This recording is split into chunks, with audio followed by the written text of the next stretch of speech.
the passing of our Chief Financial Officer's mother, Carolyn Allen's mother. So unfortunately, obviously she's not here with us, but our thoughts and condolences are with her and her family at this sad time. We have no public forum this morning, and we have an apology from Councillor Mayhem for early departure at 10:15 and for Mayor Sophie at 11:30. Do we have any other apologies? There being none, I'll put those. I'll second for those. Thank you, Councillor van der Vis. All those in favour, please say aye. Aye. Against? Motion carried. I would like to move that the committee confirms the agenda with the following alterations: that the order of business be amended so that item 8, Wipori Fund SIPO review, is considered first, followed by item 7, investment framework, and then item 6, Dunedin City Holdings Limited Group update, quarter ending 30 June 2026. Second, thank you, Councillor van der Vis.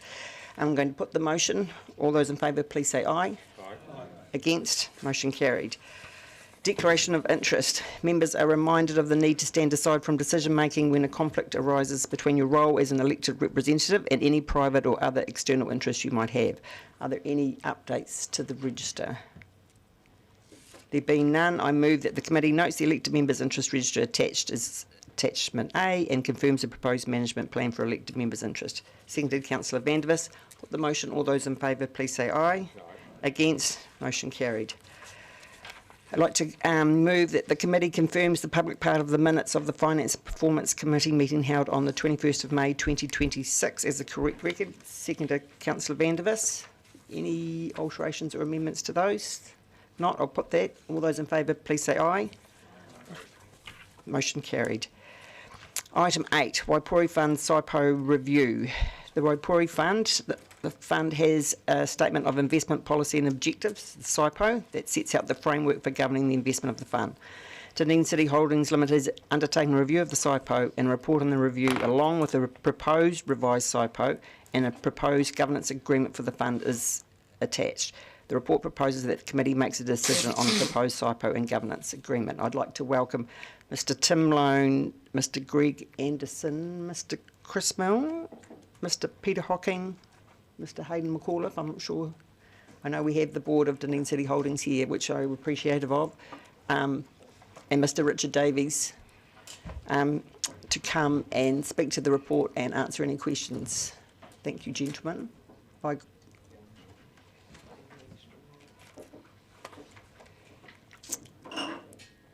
Welcome, and I'll hand to you, Mr. Lone. Have you got any opening comments?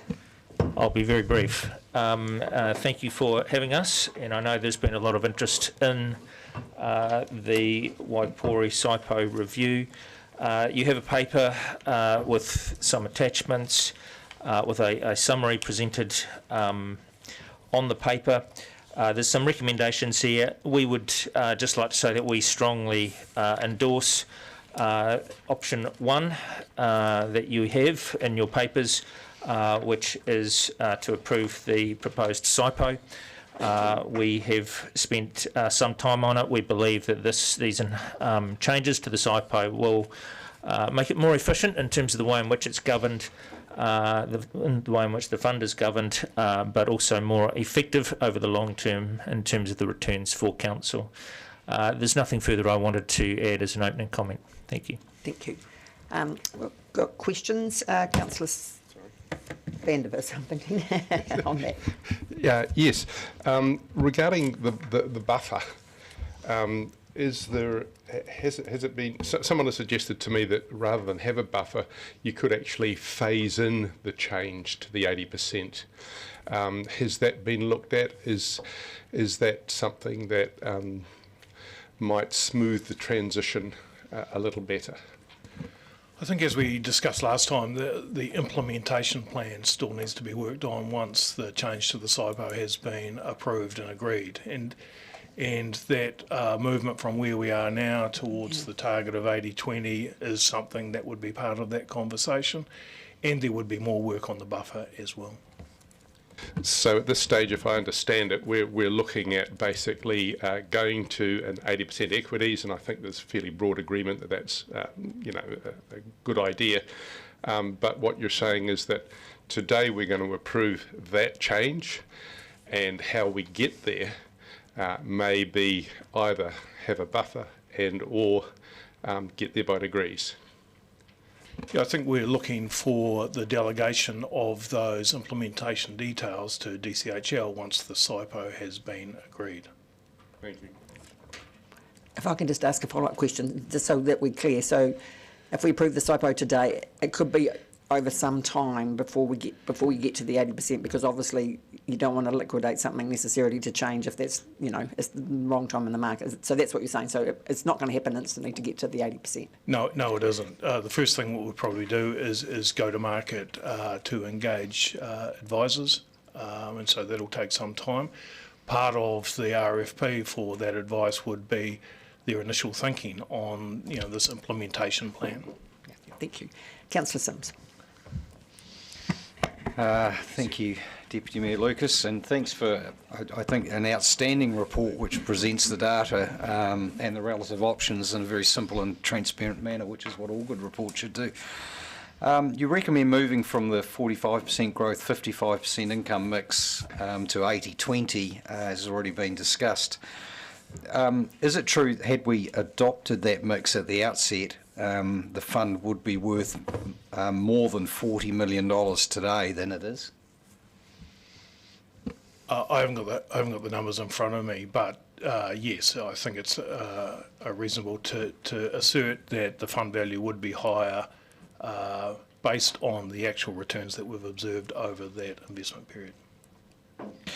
So then, by chance having the opportunity to talk with the original architect of the Wipori Fund way back, he explained to me that part of the reason for doing that was the liquidity risk around an 80-20 position and a view that the fund might be least able to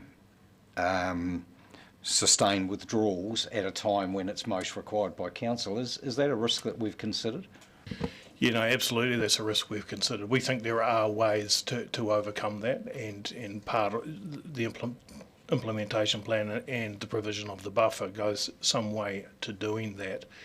I think we need to reiterate too, we'll get on to the investment framework in general as the next point, but the best way to deal with that is to consider the Wipori Fund as part of the overall investment portfolio, the full investment portfolio. I think as we've discussed before, we are managing or intend to manage an equity portfolio of 1.1 billion, and Wipori is 117 million of that, about 10% of that at the moment. So dealing with those short-term liquidity issues in terms of constructing a distribution policy which works well for DCC is partly dependent on the principles that we're trying to achieve with the overall investment framework. So yes, acknowledge it's an issue, and we believe that we have a way of managing that. Thank you. And just, I know Councillor Lund intended to ask this question, but he's late on the Zoom and the matters have been reordered. So could you please explain the 0.2% fee, management fee paid by DCC to DCHL in return? Yeah, so the 0.2% management fee exists currently in the SIPO. So that's a fee that is in place to reimburse effectively for costs incurred, such as staff costs. We have two staff, that one in particular dedicated to Wipori, and other expenses that are incurred by DCHL in relation to that. That fee, if that wasn't in place, effectively what would happen is interest charges across the group would need to increase in order to offset those costs, because DCTL itself is a cost-neutral business, and management of Wipori is one of the costs that it incurs. Sorry, and so are you saying that changing the management of the fund in the way that you're proposing doesn't alter the requirement for that fee? Is that? That's correct. It doesn't. Councillor Walker. Yeah, thank you, and thanks for the work. This is great paper, long overdue, and welcome 99.9% of it.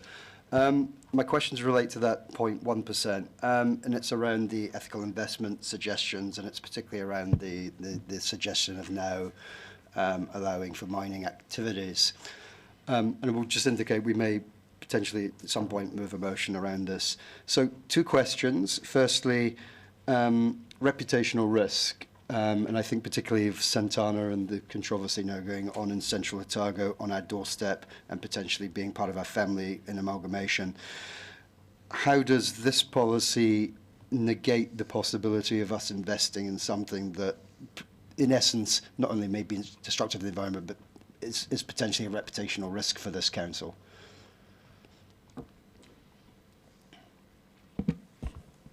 On its face, it doesn't eliminate that risk.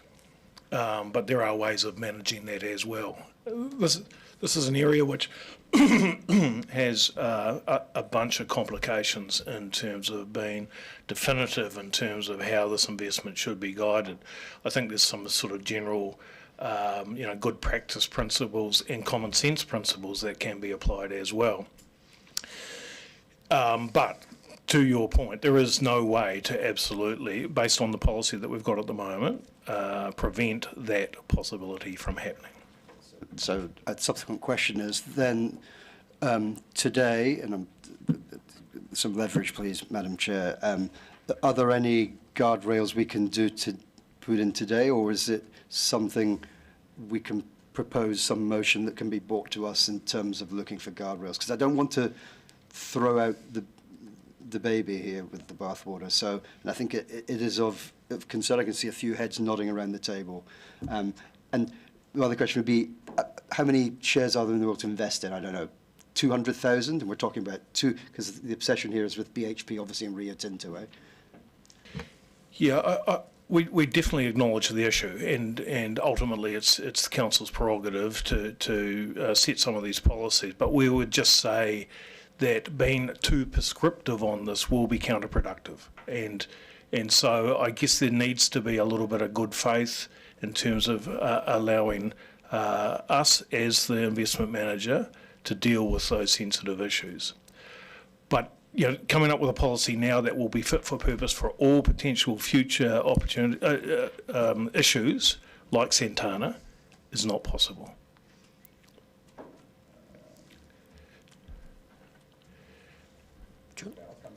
Anything about this, I'll come back to you. But yeah, I appreciate the answer, but it doesn't provide any solution to my question. Okay, Councillor Vandervis. Getting back to the looking at the history of the fund and what extra returns we would have had if we'd gone many years ago to 80% equities, a significant increase, would it also be true that if we had done this many years ago, we would have had the extra return now, but we would also have had a much less smooth level of dividend delivered to council, and we would have had some increased risk had equities not performed as well as they have. So is it true that we really have had some advantages in smoothness and lower risk because of the previous policy? Absolutely, there's pros and cons with both approaches. And yes, we can look back with the benefit of hindsight and determine that had we been invested in a higher level of equities, that the fund value would be higher now. Absolutely, we can also show, as we did in the paper that we delivered, that the volatility, the year-to-year changes in the value of that portfolio would have been higher than they were under the actual settings for Wipori. I guess but the point that we're making is, and we're trying to make in terms of justifying the shift, is that Wipori or DCC is a perpetual investor and should be thinking about outcomes in the long term. And that's why we're advocating for a higher risk portfolio, because history demonstrates, theory would suggest, the analysis all supports that a higher risk portfolio will in the long run provide a higher return. But that doesn't come for free. there are some downsides to that, and we've talked about that extensively, the downside being greater volatility in the value of the portfolio. Sorry, just to be clear, the going to the 80% and looking at the historical returns from equities, that what we're doing now is assuming that what's happened historically is going to continue into the future, and that's not an absolute given either, is it? No, there's no certainties in this world, but I think in terms of finance truisms, in the long run, higher risk assets will deliver a higher return. It's not 100% guaranteed, but I think we're all reasonably confident around that assertion. Thank you. Councillor Hall. Thank you. Good work on the report, as always. If option 1 is picked, what is the proposed time frame for moving into the fund from its current 45-55 allocation to 80-20? And will the transition be staged to reduce the risk of investing large amounts into equity markets in a single portion at a time? Absolutely, and that's part of the next stage, is that implementation plan. As I said earlier, I think the first stage would be going to market and engaging investment professionals to help us build that plan and then implement it. I can't give you a precise time frame. It will be market dependent as well, in terms of what's happening in the market over the next 6 to 9 months. But yeah, it's going to be of that order as we transition from where we are now to that portfolio. Will the council be informed as this transition happens, accelerates or delays? Yeah, I think the intention would be that this would be part of the update that's given on a quarterly basis. Me, Sophie. Thank you. I have a question regarding our Standard and Poor's rating, and I don't know who can. You're nodding, Jerry. Around liquidity, I don't know who's going to be able to answer this question, because when we do our Standard and Poor's assessment, we are rated on our liquidity, and I wonder if the 80-20 is going to affect liquidity and our rating.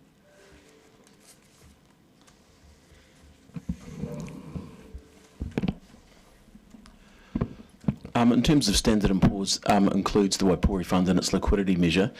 It includes the fixed interest and equities and applies a haircut to those products. I think they apply the same haircut to both equities and fixed interest.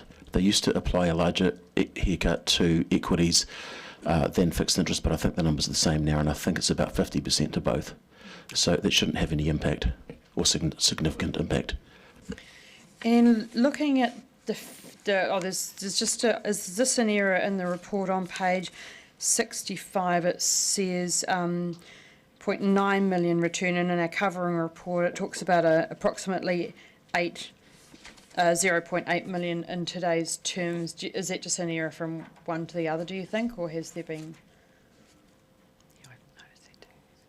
I'm just assuming it might just be a typo. So my next question just relates to the actual management fees, and I don't know if we got I guess a dollar figure is easy for us to understand. When I look through the Wipori Fund, it's heading towards $300,000 a year to manage. So what would be an approximate dollar figure of managing a fund like this? I know you got percentages there, but I think we want to know the So there are two components to the fee that Wipori currently pays. It's the 20 basis points to DCTL, but also the fee that's paid to the equities manager at the moment, Craig's Investment Partners, which is currently which is relatively low at $60,000 a year. I think, but rest assured, as part of this investment review and the transition to the new portfolio, fees will be a very important part of implementing the new strategy. We're very conscious that fee level has a big impact on long-term return, and we'll be ensuring that the fee level is fit for purpose. Councillor Treadwell. Tēnā koe, Your Worship, and just two quick questions. Tēnā koutou. Thank you so much for this report. I think it's really, it's well written and it feels very elegant, the increased risk appetite and then the distribution model for smoothing. It makes so much more sense for a perpetual fund, as you've spoken to. I do have a question around the responsible investment settings that are proposed. So you've stated that DCHL doesn't expect the application of ESG or SRI to contribute significantly to systematic long-term underperformance in the long term, basically. Do you, I guess, anticipate if we kept the existing responsible investment settings that would significantly lead to underperformance in the long term? Not necessarily. The data on this is pretty new, and it all depends when you're determining what impact SRI has on performance. What do you mean by SRI? And that's the point that we're grappling with here today too, isn't it? There's a whole bunch of shades of grey in that. The data that we have been provided suggests that based on some settings for SRI, there hasn't been a long-term impact on returns.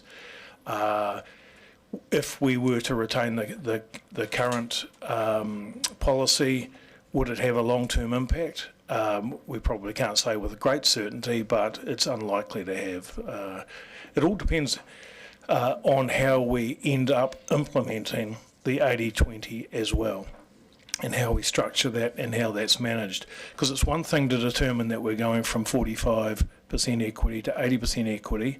There's still a lot of decisions to be made as to what the makeup and components of that 80% equity will be, and that will have an impact on future return as well. Thank you for that, and that's leads to my follow-up question quite well, which is, would keeping the existing responsible investment settings significantly impact the other parts of this? Because while the threat appetite and distribution seem very interconnected, I'm not sure if it impacts. This part seems a lot more standalone, if you know what I mean. Yeah, I think any SRI policy which is ultimately adopted can be overlaid with the rest of the strategy. All we're trying to do is simplify what's in place at the moment, make it a bit more general, acknowledging that it's not going to solve all of the issues and the potential outcomes that were referred to before, and no policy will be capable of doing that. Absolutely, and I appreciate it. Thank you. Councillor Chambers. Yeah, thank you. Yeah, firstly, a question about the technical question about the current situation on page 145 in relation to the retained earnings of the Wipori Fund. In our financial report for the year for the council, in relation to the Wipori Fund, it says the surplus of $8.7 million, which is better than budget, which is good.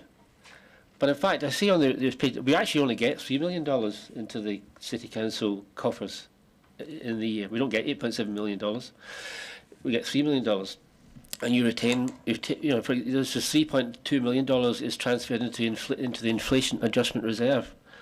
So in fact, you retain quite a bit of your surplus that for some reason is on our balance sheet, but we don't get it. Just that's a technical question. Yeah, one of the underlying core principles of the Wipori Fund management at the moment, and what we're proposing as well, is that the fund value is maintained at an inflation-adjusted level, such that the real value of the fund and the benefits from that are the same for today's ratepayers as they will be for the future ratepayers. So that is a fundamental principle which we're preserving in the new framework as well. And so in actually implementing that, you see exactly what you've just pointed out, that the total return for the fund can't be distributed to the council, otherwise we'll fall under that inflation-adjusted benchmark. Just in relation to the plan today, on page 74, and this plan to have a transition period for 3 to 7 years, where we stick at the sort of $3 million, and come to the council. And it says there's a sentence there in the bottom corner, this is contrary to the priorities communicated in the council's expectations of DCHL and reflected in the Development Council's investment framework. So perhaps we were hoping to get a bit more money, if you understand me. Is there a difference here I can understand that an insurance company or a pension scheme has to develop an enormous amount of money to last forever, right? But this fund that we have is supposed to get income for the council this year, for our ratepayers now. Is there perhaps a bit too emphasis on this way distant preserving the future, where in fact is that what the purpose of this fund is for? Is it not to get us income now? You know, we understand the imperative to increase distributions now. Unfortunately, there's no free lunch. In order to get to that point, we need to not take short-term pain, we just need to be prudent in the short term to ensure that as we work towards that objective of distributing more, we are maintaining the real value of the fund. So that is just a necessary evil of the the transition that we're proposing. No further questions. Councillor Gary. Thank you, Chair. Tēnā koutou, gentlemen. Good to see you, and thank you for an excellent report. I, like Councillor Walker, 99%, it's what I expected to see and was pleased to see for an intergenerational fund. However, my concern is around the responsible investment settings. But I just want to go back quickly before I go on to that, to the management fee, and say, I think for our community who are maybe not in this world, not dealing with this financial world, some of these concepts will be alarming. But for me, the management fee is part of what I would expect. Getting on to the responsible investment, I'm a little more reassured by your second answer than I was by your first. But it's all around values, and we haven't really tested that with this council. But I would be nervous, and I guess it's a trust thing. I would be nervous after hearing your first response. So I think that's something we do need to make sure, and I wonder if there's anything else you want to say about that. And my final thing around that before you answer is I wouldn't like to see us in a situation, and I understand it was a business situation with the university with Palo Alto, for example, and where that went to. I wouldn't like to see us in that kind of situation. Yeah, the only assurance I can give you there is that we're very aware of the ultimate owner of the Wipori Fund and the restrictions, limitations that reasonably we need to take account because of that. That it is a public fund, and you know, those standards need to be addressed. All we're saying is that, in our view, it's not possible to come up with a prescriptive policy which will deal with all situations. In fact, I think it would be silly of us to try and do that, because it will just become burdensome and impossible to implement. We understand the restrictions, we understand the sensitivities. We think we've come up with a framework which deals with most of those things that we can reasonably expect now. But, you know, preempting, you know, the Santana sort of example that might emerge in 5 to 10 years is not possible. We just need to have a policy and a process which allows the council and DCHL to deal with those issues when they emerge. So if I was to personally go to my financial advisor and say, don't want you to invest my money in this and this, I know they would come back with a particular answer, kind of along those lines, but a little bit more reassuring. So I guess it's just about raising that awareness. But look, an excellent report, thank you. Councillor Gaylor. Thank you, really good. Good to read and easy to read, so thanks for that. Just around those questions around the responsibility policy, is it true though that there could actually be a perception in the community that this council has missed out on some returns as a result of that policy in the past? Yeah, I mean, there's a way of reconstructing the past returns which might provide evidence to that outcome. But as we said before, if we look at the holistic evidence that's been provided to us from our advisors, it is a reasonably grey area. And you can argue one way or the other depending on which data you use and how you hold your tongue. And can you also argue one way or the other depending on your politics? For example, there could be, an argument that many people support Santana, for example. Absolutely. And just on the issue of active versus passive investment, I'm just wondering if you can point me to in the document where that is referred to, because I know that that is two schools of thought that can be deployed for an investment strategy. So could you just explain the difference between the two and whether or not we are actually having both? Yeah. As to where we're going to end up on that, still to be determined as part of the implementation plan alongside the advisor that we end up appointing, but we totally agree that that's a key part of that implementation. So active management is appointing a manager who determines which investments to invest in on the basis that they're taking a position that this investment is better than the other. Passive is where we would invest in an index and basically just expose us to broad market movements. And there's schools of thought, just as there are on SRI, as to which is the best. That's a debate which we're very keenly aware of in terms of this next stage, and it will be dealt with. I think, to my earlier point around fee levels, one of the advantages of passive investing is that the fee level for that is much, much lower than it is for active.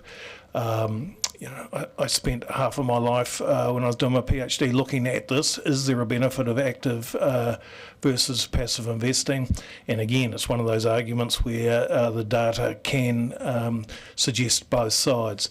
I guess my leaning is, in the long term, there is very little evidence that an active manager can outperform the market.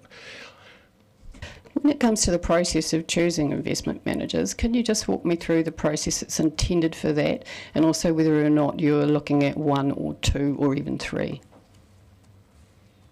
In terms of the numbers, we're talking about a fund at the moment of 117 million, and so arguably it's a bit small for multi-manager, although we're not ruling that out. And again, a lot of these questions that you're asking, we haven't yet answered ourselves yet. We will go to market and explain our objective. We'll provide the investment framework to the investment managers. We'll explain the desire for that implementation period and the building of the buffer, and we'll ask for responses and proposals around that. And then we will just select the one that we think best suits the objectives, the high-level principles that we have for Wipori Fund. So you're looking at one, and just wondering whether or not you're going to be, when you do go to market, you'll be looking at your local investment community? We will be going to a number of potential respondents to the RFP, and they will include local advisors. Just one last question. So the 0.2% management fee, when we talk, I believe Mayor Sophie was just referring to a potential figure. I too have that figure, about 250 to 300,000. Can you just walk us through, is there premises, there's one staff member you just mentioned, just what that money goes towards, and whether or not there is room to lower that? Yeah. So it generally covers DCTL costs. One staff member is dedicated to the Wipori management, but other resources are used to manage and report on Wipori as well, including Richard. So it's a general cost recovery. As I think Tim mentioned before, if that fee level is lowered, DCTL costs aren't going to change, and those costs still need to be met somehow, and if we reduce the fee paid by Wipori, that would be reflected in the interest rates charged from DCTL to the subsidiary companies. I guess what I'm trying to get at is what is the amount that is enough? Is 250,000, 300, is that what you think? This obviously presumably covers salaries and so forth as well. Yeah, no, we think it's a fair level for the responsibility and the amount of time spent on it. Arguably, what I would say is that should it be a percentage of market value, maybe it should be a fixed dollar sum which adjusts, by agreement with inflation. Because as the fund gets bigger, arguably it doesn't take any more time or effort to manage the fund. So would it be possible to do that potentially? I think that's, and I'm talking off the top of my head here, I think that's something that we could look at, yes. Because presumably the fixed asset price, if it gets really quite big, then that figure gets quite big, doesn't it? It does, and that's the standard way that other fund managers will charge us as well. As I said, that'll be a key focus of the RFP process, to make sure that the fee is proportionate to what we're asking those managers to do. Yep. Councillor Simms. Thank you, Chair. I just would like you to expand on the generally accepted ethical standards and also the 10 principles of the United Nations Global Compact, which is at the head of page 108. And what I'm trying to, what I would really appreciate here, and I'm picking up on the analogy that Councillor Gary just gave, and also the representations from Councillor Walker and Councillor Treadwell, and trying to avoid the prospect of sitting around this table, working our way through every single company on the NZX and ASX and deciding whether any of us have got an objection to that. Because the reality, trying to get to a realistic position of saying you have to have settings, and then if there are things that fall through the gaps, you have to deal with them as they appear, rather than trying to predetermine every outcome. Yeah, well, that's certainly our approach. Let's take a reasonable approach with some reasonable standards and principles, and manage the fund generally on that basis. But as I said before, there is no policy which is going to eliminate the possibility of us dealing with something, as you say, falling through the cracks. The other thing I want to highlight as well, and going back to Councillor Gary's analogy, if she's investing her money, she can go to her investment advisor and say, I don't like that company, I don't want you to invest there.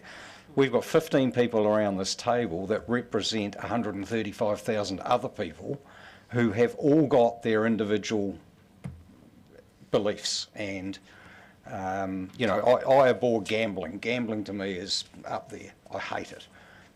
But I'm not intending to come to you to say, I don't want you to invest in that, because we're representing 135,000 people's beliefs here, not just one or two people sitting around the table. Would that be fair?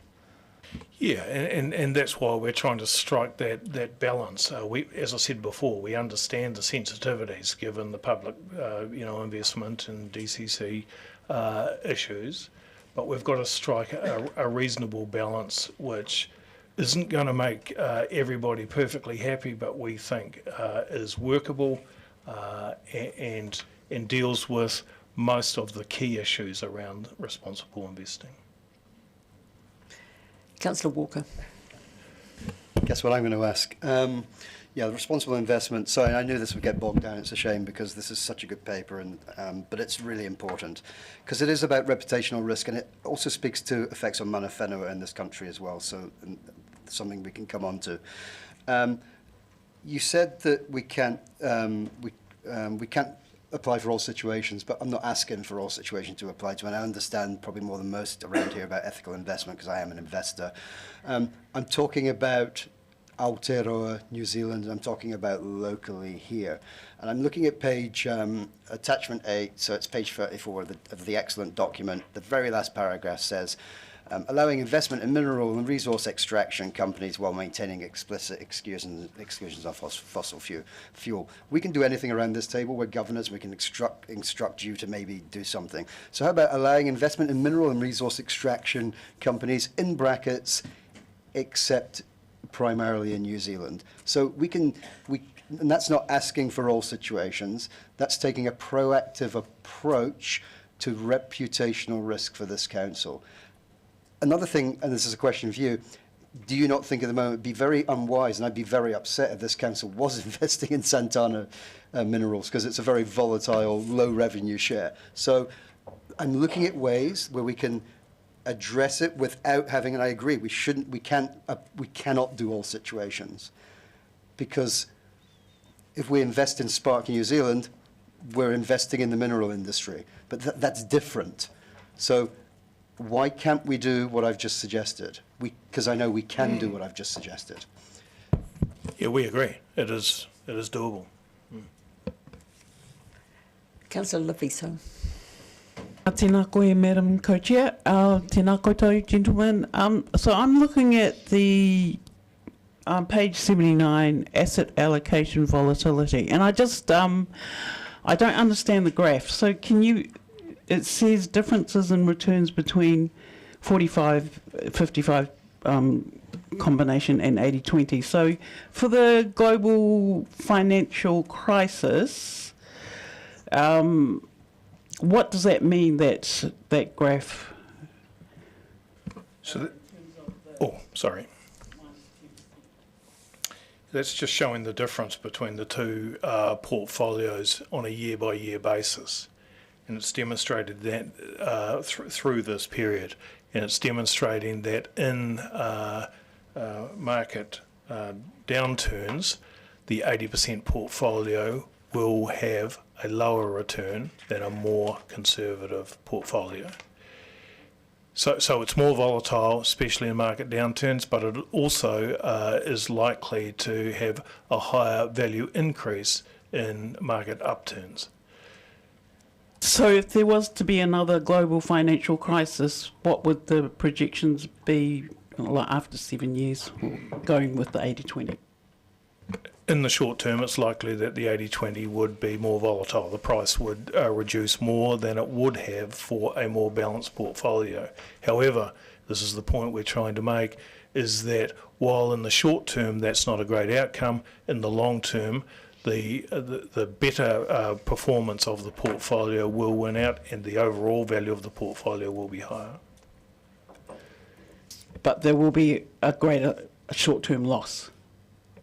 Yes, there won't be a loss, there'll be a reduction in value. I guess the thing that we've got to focus on for a perpetual investor, if that happens, what practical impact does that have on DCHL, the Wipori Fund and DCC? And our suggestion is, in the short term, it doesn't have any impact. Yes. And finally, microphone, Councillor. Sorry, on page 78, in terms of the asset allocations, and right at the end where it goes, it gives options or the returns or whatever it is for different mixes. So in terms of the rise of AI, what can you just explain why there's increases there?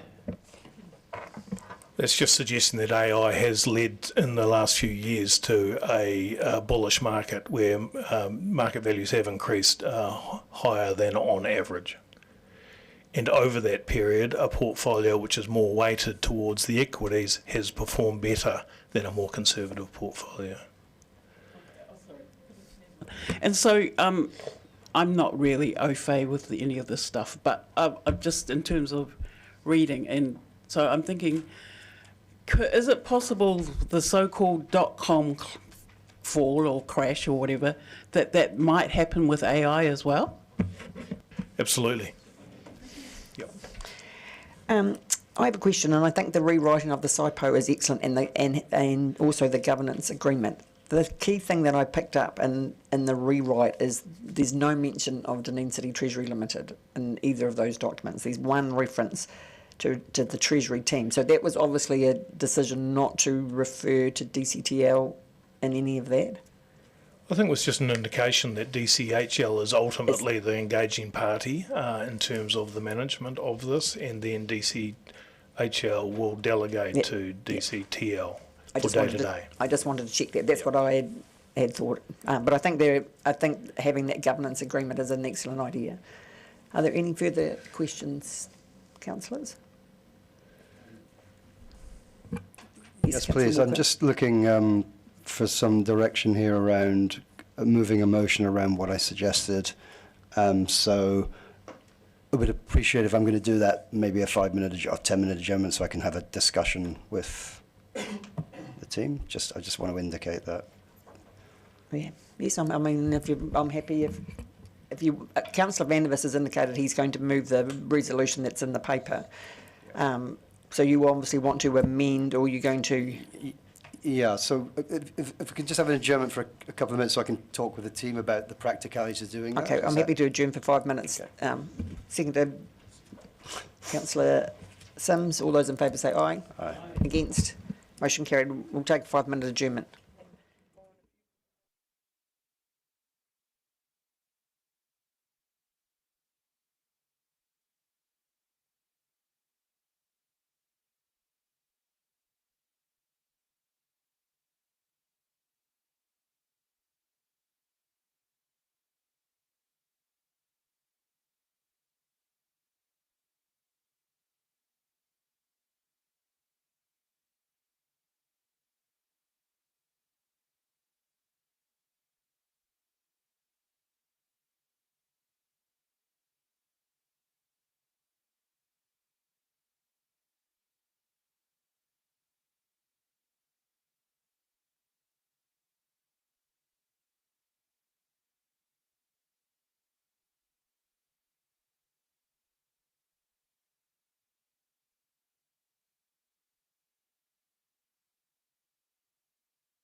To resume the meeting. Now, Councillor Vandervis has indicated that he wishes to move the proposed motion that is in front of you on the screen, which is effectively what is in your papers. We've just clarified that what the Wipori SIPO is. It's moving to 80-20%, 80-20 fund. So that's just been clarified. I'm happy to second that. Councillor Vandervis. I think there's broad agreement around the table that we can gradually move to a large proportion of equities, 80%, and that although the details, the speed at which we do that, whether or not we have a buffer for this fairly substantial change, all those details are yet to be worked out. What this motion is doing is basically getting us to agree that in principle that's where we would like the fund to move to in terms of its percentages. In terms of the details around that to do with ethical funding, to do with fees that are paid, those details, I believe, are something which can be sorted out along this process. We have a situation where it's being proposed that specific things like investment in mining in New Zealand could be excluded at this point. Whereas our directors don't have a problem with that since they're not likely to be investing in New Zealand mining anyway. I believe that getting into micromanaging how this investment proposal goes forward is not appropriate at this stage. In terms of the idea that Councillor Walker has raised that we face some reputational risk if we are going to allow mining, for instance, in this fund to be invested in. I believe that we also have a reputational risk in being seen to be pushing dark green ideologies ahead of profits for the people of Dunedin. So there's risk either way. In terms of trying to keep this particular motion simple, it is the fundamental shift that is highlighted in it and details around what might be done in terms of how long it's going to take, what might be done in terms of whether a buffer is seen to be required, what might be done in terms of what kind of expertise is brought in and what kind of fees might be paid. All of those things are things that I believe we should essentially trust our learned friends at the head of the desk to basically carry out, and not to pretend that we around this table are the kind of financing geniuses that can somehow optimise some things on the fly at this meeting. So I urge you all to approve the basic recommended option that's put before us and has been well figured in the papers and is detailed in attachment A, and then to consider any other amendments that other councillors wish to put forward separately. Thank you. Councillor Mayhem. I'm a fan of the Wipori Fund. It's important in our portfolio for several reasons. Over time, it's provided 80 million in distributions. It provides dependable annual cash distribution to the city while preserving the inflation-adjusted capital base over the long term, as per the SIPO and review. Diversifies risks across our asset classes, reduces volatility, and the current position blends growth assets with the income assets within set ranges. The target is net return with the rebalancing to maintain our asset allocation, aligning risk and returns over time. I think the Wipori Fund is like a safety net. It acts as a stabiliser through market cycles, and it's something that not many other councils have. It operates under clear governance, the Trust Act 2019, alignment and reporting. This improves transparency and accountability and supports our long-term financial sustainability, income reliability and risk management for all of our investments. Moving to 80% growth and 20% income, as it expects it will lift our long-run returns, but there'll be higher short-term volatility. Annual returns will be more variable with larger swings year to year and underperform during those major drawdowns. It'll tend to recover and lead over time. If you look historically from 1993, comparing mixes of 45-55, 70-30, 80-20 and 90-10, they all show wider ranges as growth increases. Single year negatives are possible for all mixes. 80-20, however, will outperform in most years, but with much larger swings. The underperformance clustered around major drawdowns like the late 90s and the financial global crisis of 2007-8 created broad credit stress, and the market fell significantly. I don't play the market, and I'm quite satisfied by the way the fund has been managed to date. But I do understand the higher the risk, the higher the return. I'd like to see environmental and social settings clarified in this decision, but we have to strike a reasonable balance. Revised policy includes a smoothing mechanism to provide consistency and certainty, and as we've heard, the framework will try and cover sensitivities in our policy, and those occasional deeper drawdowns will need governance and liquidity settings to manage. I'm not a risk taker, but the trade-off here will be the greater short-term volatility. We don't have a crystal ball, but I'm happy to go with this decision. Excuse me, Madam Chair, I have a procedural question. Yes. We've moved into debating something. There was amendments foreshadowed, and already yes. Chair. The Chief Executive Well, just came to me. technically they weren't foreshadowed, they happened in the adjournment, and so it was reasonable to put the substantive motion, but I've just provided advice to the Chair that following Councillor Mayhem, if there are amendments, that members should indicate that, and the amendments will then be taken before the debate on the substantive motion concludes.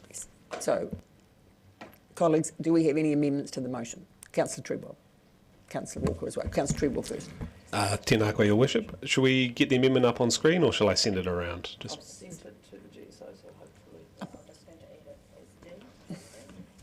Just put it up on screen.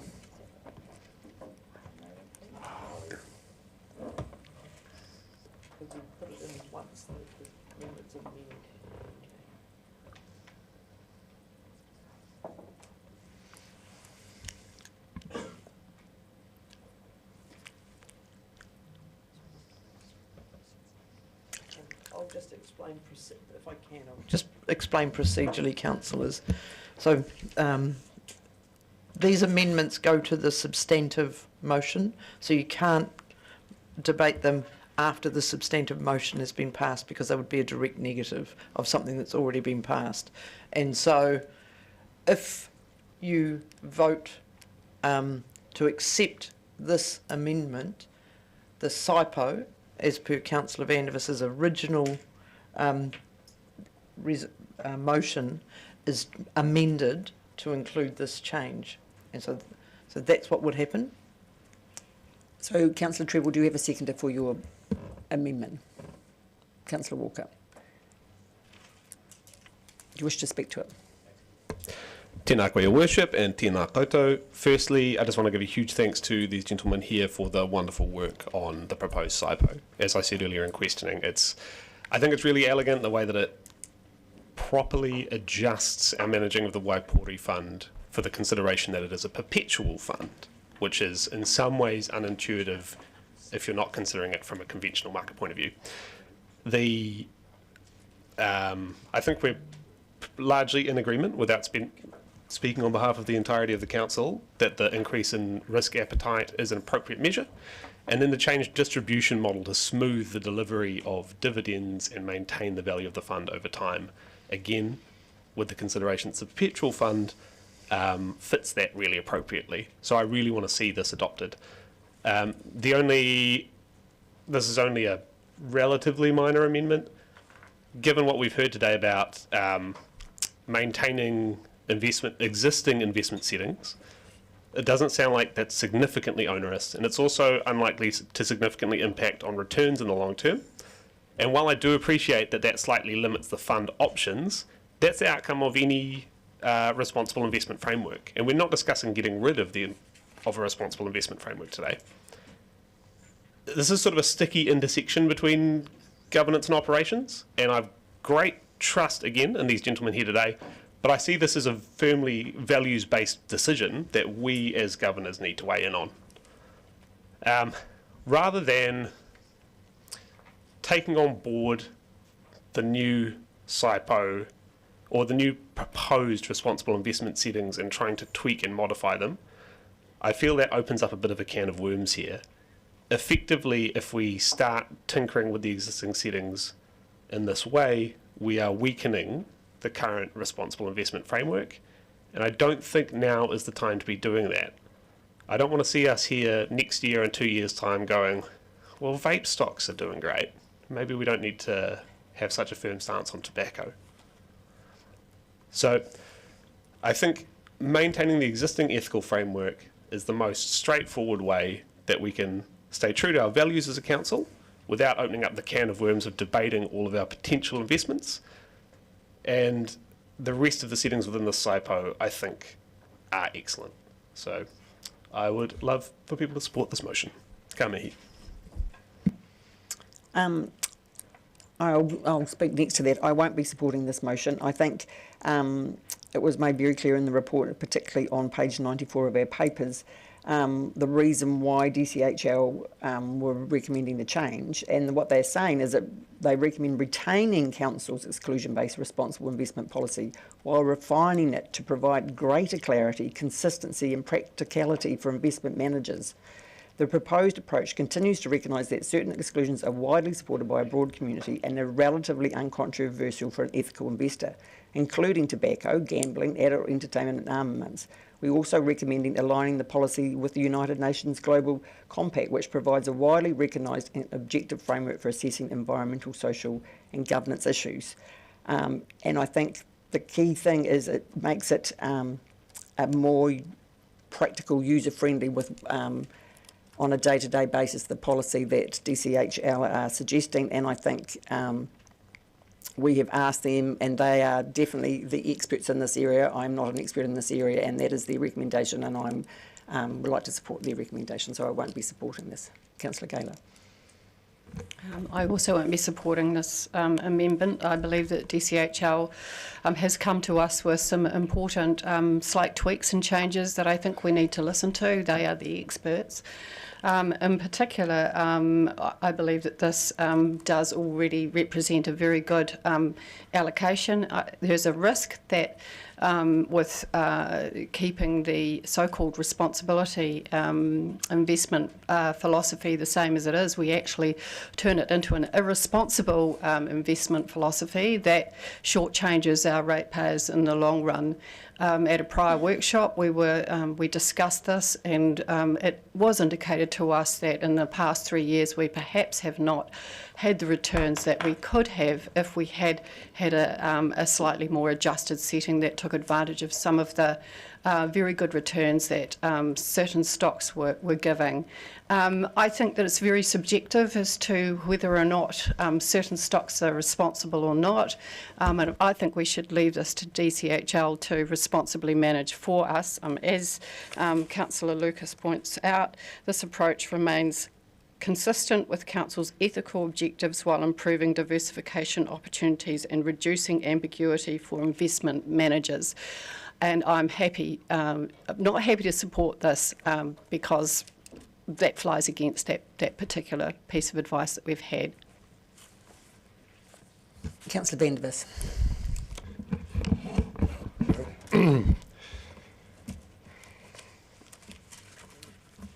Chair Lucas has just read out the detail of what is proposed. in the SIPO regarding investment settings. And what is proposed is a real clarification of the existing responsible investment settings, which were not entirely clear. The clarification, I believe, is entirely appropriate. The experts that we have in front of us are acutely aware of the range of investment setting interests that various members around the table have, and they have no problem, I believe, with any of the even darker green investment proposals that are being pushed by some members of the committee. What this SIPO does is it clarifies what the existing responsible investment settings are, and it clarifies them in a way which I believe more than covers all of the objections that people might have to various kinds of investment as detailed by the Chair just now. Councillor Lefiso. Tēnā koe, Madam Co-Chair. Tēnā koe, tēnā koe kōrua to the mover and seconder. I will be supporting this motion, and I am no finances or whatever expert, but I believe I'm an expert in colonisation in the Pacific and decolonisation. So for me, the markets and all that stuff, they all come out of the exploitation of Indigenous people's lands and resources. So for me, you know, like people talked previously about the interests of 135, the investing interests of 135,000 people whom we represent. And I just want to say, for the people that I know and live with, have not many of them play the market. Not many of them have the resources to invest in the market. So, as Councillor Gary said before, this is about values. And when we're talking about this, we are talking about ecocide on Indigenous people's lands around the world, and we are talking about genocide, the murder of at least 20,000 children in Gaza since 23. That's what we're talking about. So it's not order. Point of 25.2. 25.2 irrelevant. I'll uphold the point of order. That particular phrase was not relevant to this conversation. Would you like to continue, Councillor? No, is there any other? Oh, Councillor Mayor Sophie. Thank you, and I will support this motion. It is a values-based decision. We have, the current settings have been much debated in the past. We have spent quite a lot of time working on those, and I'm comfortable with them. Refining it, I don't want that to be DCHL's responsibility. We are the owners of this fund, and it is our responsibility to make sure that we have our values and part of our SIPO, and that has been the point of the SIPO in a lot of ways. That was basically what I wanted to say. Yes, financial experts, however, we are the owners, and I support this motion. Councillor Walker. Yeah, thank you. I was waving earlier, but Sorry. That's fine. Thank you, and I'll be relatively brief in this because if this fails, there's another motion amendment from me. And the Mayor makes a very good point about us, actually. We're making the decision, and whether we're deferring or not, we give guidance to that decision. And I think it was Councillor Gaylor that said it's subjective. She's right, but everything is subjective based on our own values. That's how we exist, and that's how we operate, and that provides for good debate and robust discussion. And I think the Deputy Mayor talked about making it user-friendly. I mean, that's all well and good, but being user-friendly should never trump our responsibility as humans, actually, to care, and that's why we have an ethical policy in place, which we should be really proud of. All of us, we should be proud of. Because of that ethical policy that we voted to initiate, we lessen the effects of exploited children in the developing world, actually. We lessen the likelihood of a child stepping on a landmine that we decided not to invest money in creating. That is the point of the ethical policy.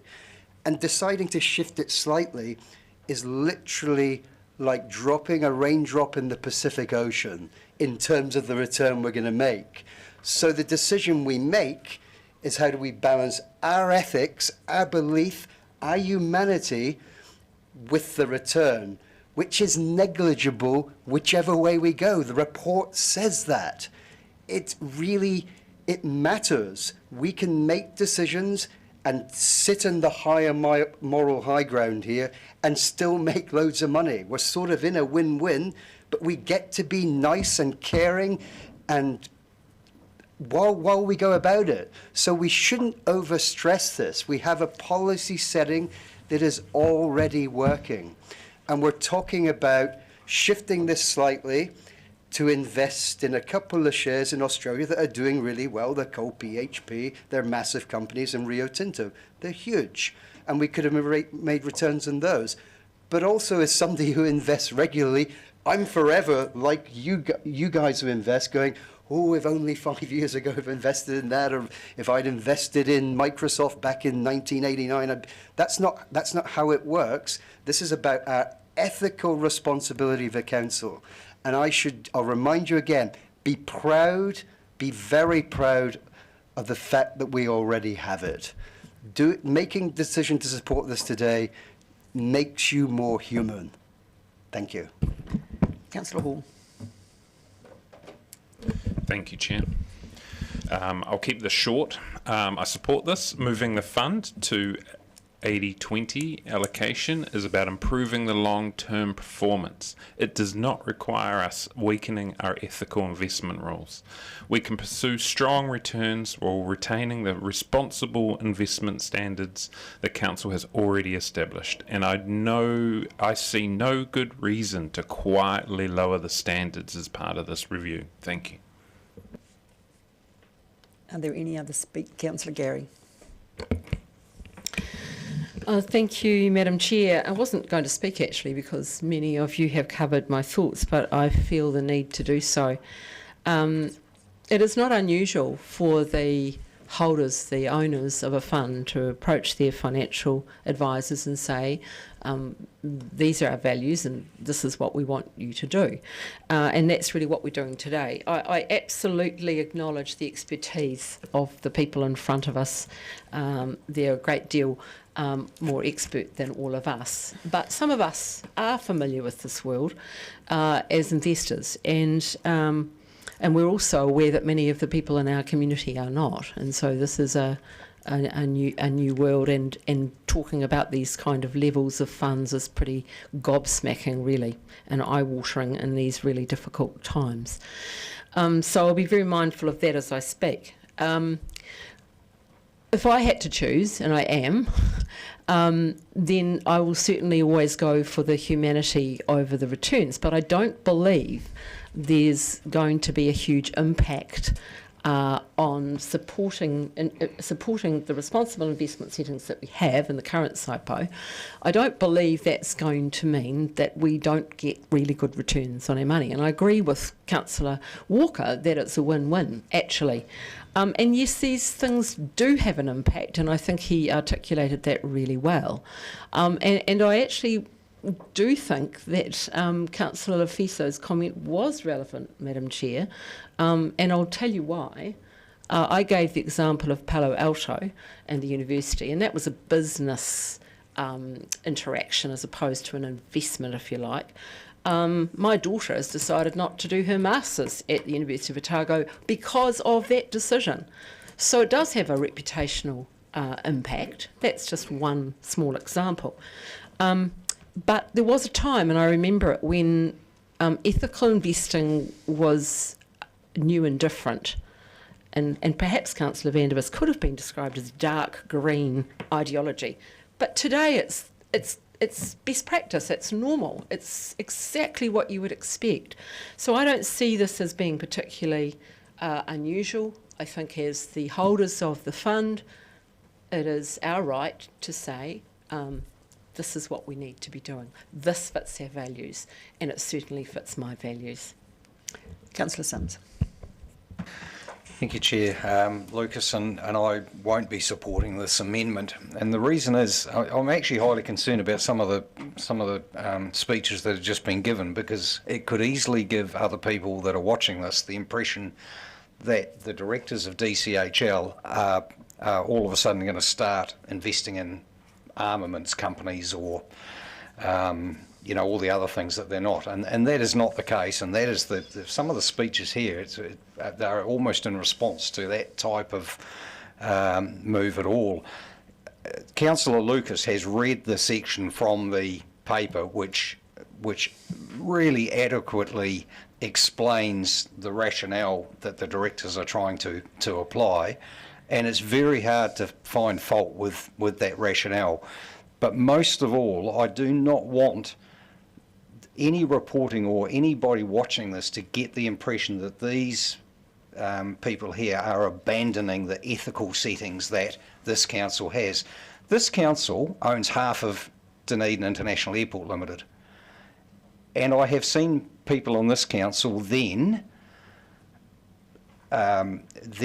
stick up for protesters who are against people using the airport to go on holiday. Now, with all of this council business, if we analyse it and look at it, there are going to be challenges. These people have given us an assurance that they will meet those challenges as they arise. I am really concerned that this excellent paper and the excellent intent of this paper to drive a better result for the people of Dunedin has been hijacked by some people seeing an opportunity to start waving the flags for all sorts of other causes. And I'm concerned about that, because that was not the intent of these directors, who I believe have done an excellent job with what they've proposed in its original form. Thank you. I see no further speakers, so I'm going to put the amendment, which is that the committee retains the existing responsible investment settings as set in the current SIPO, and I'll take that by division.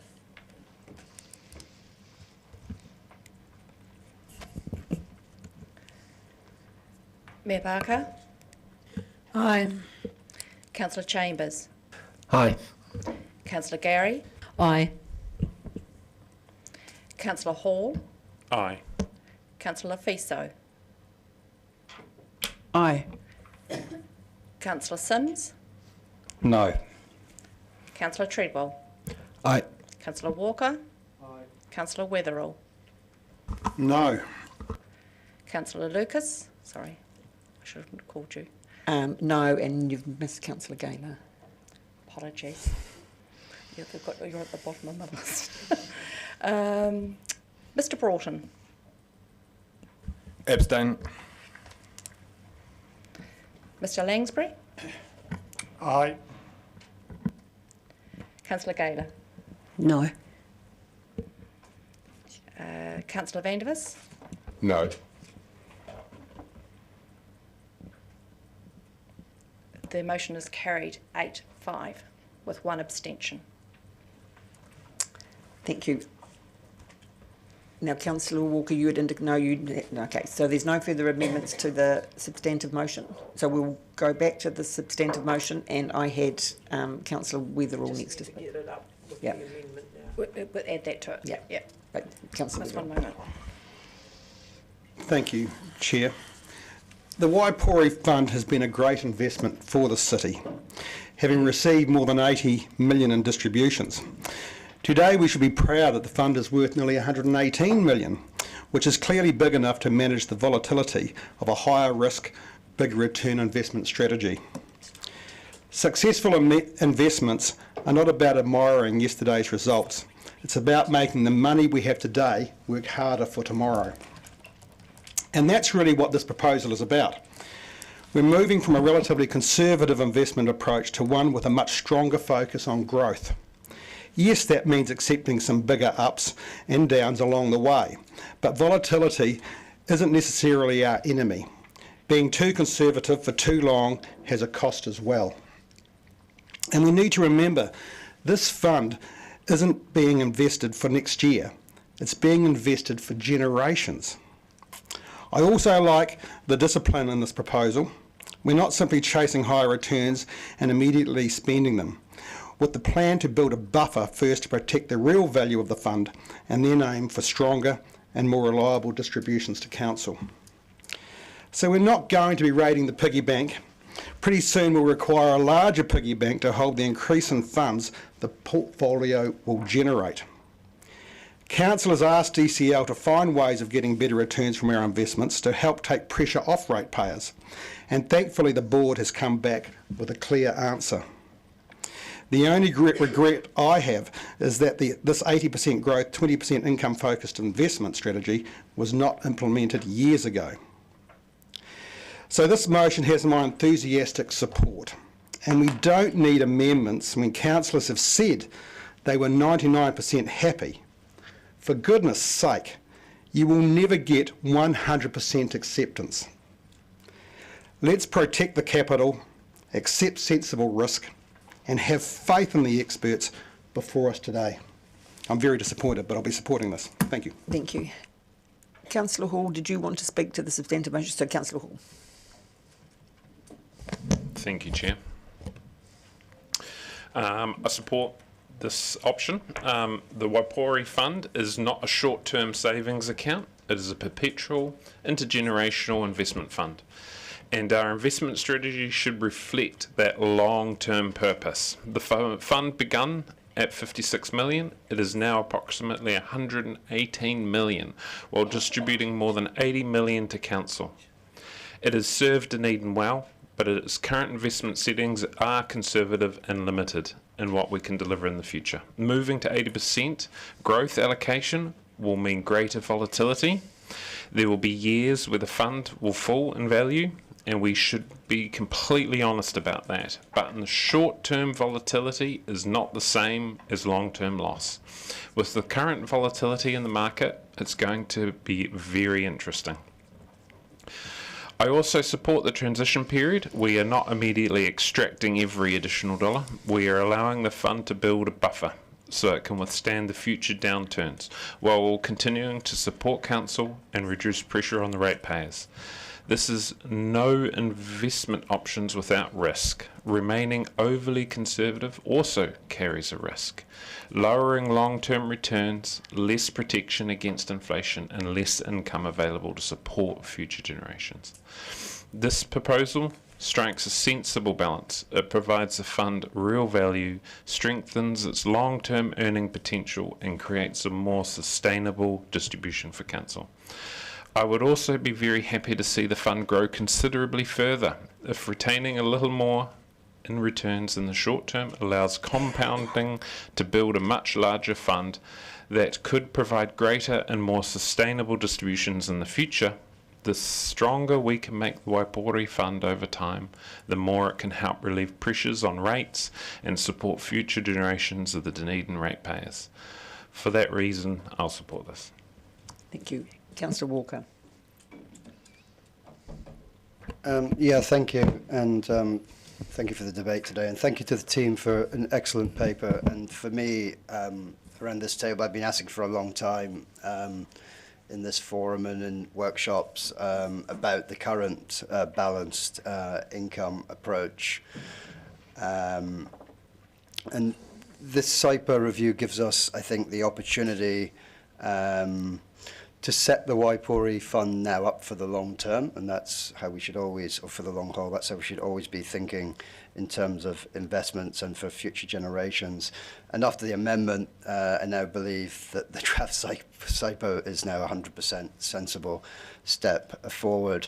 It sharpens our strategy, which was needed. It tightens our governance, which was needed, and thankfully, it keeps our values front and centre.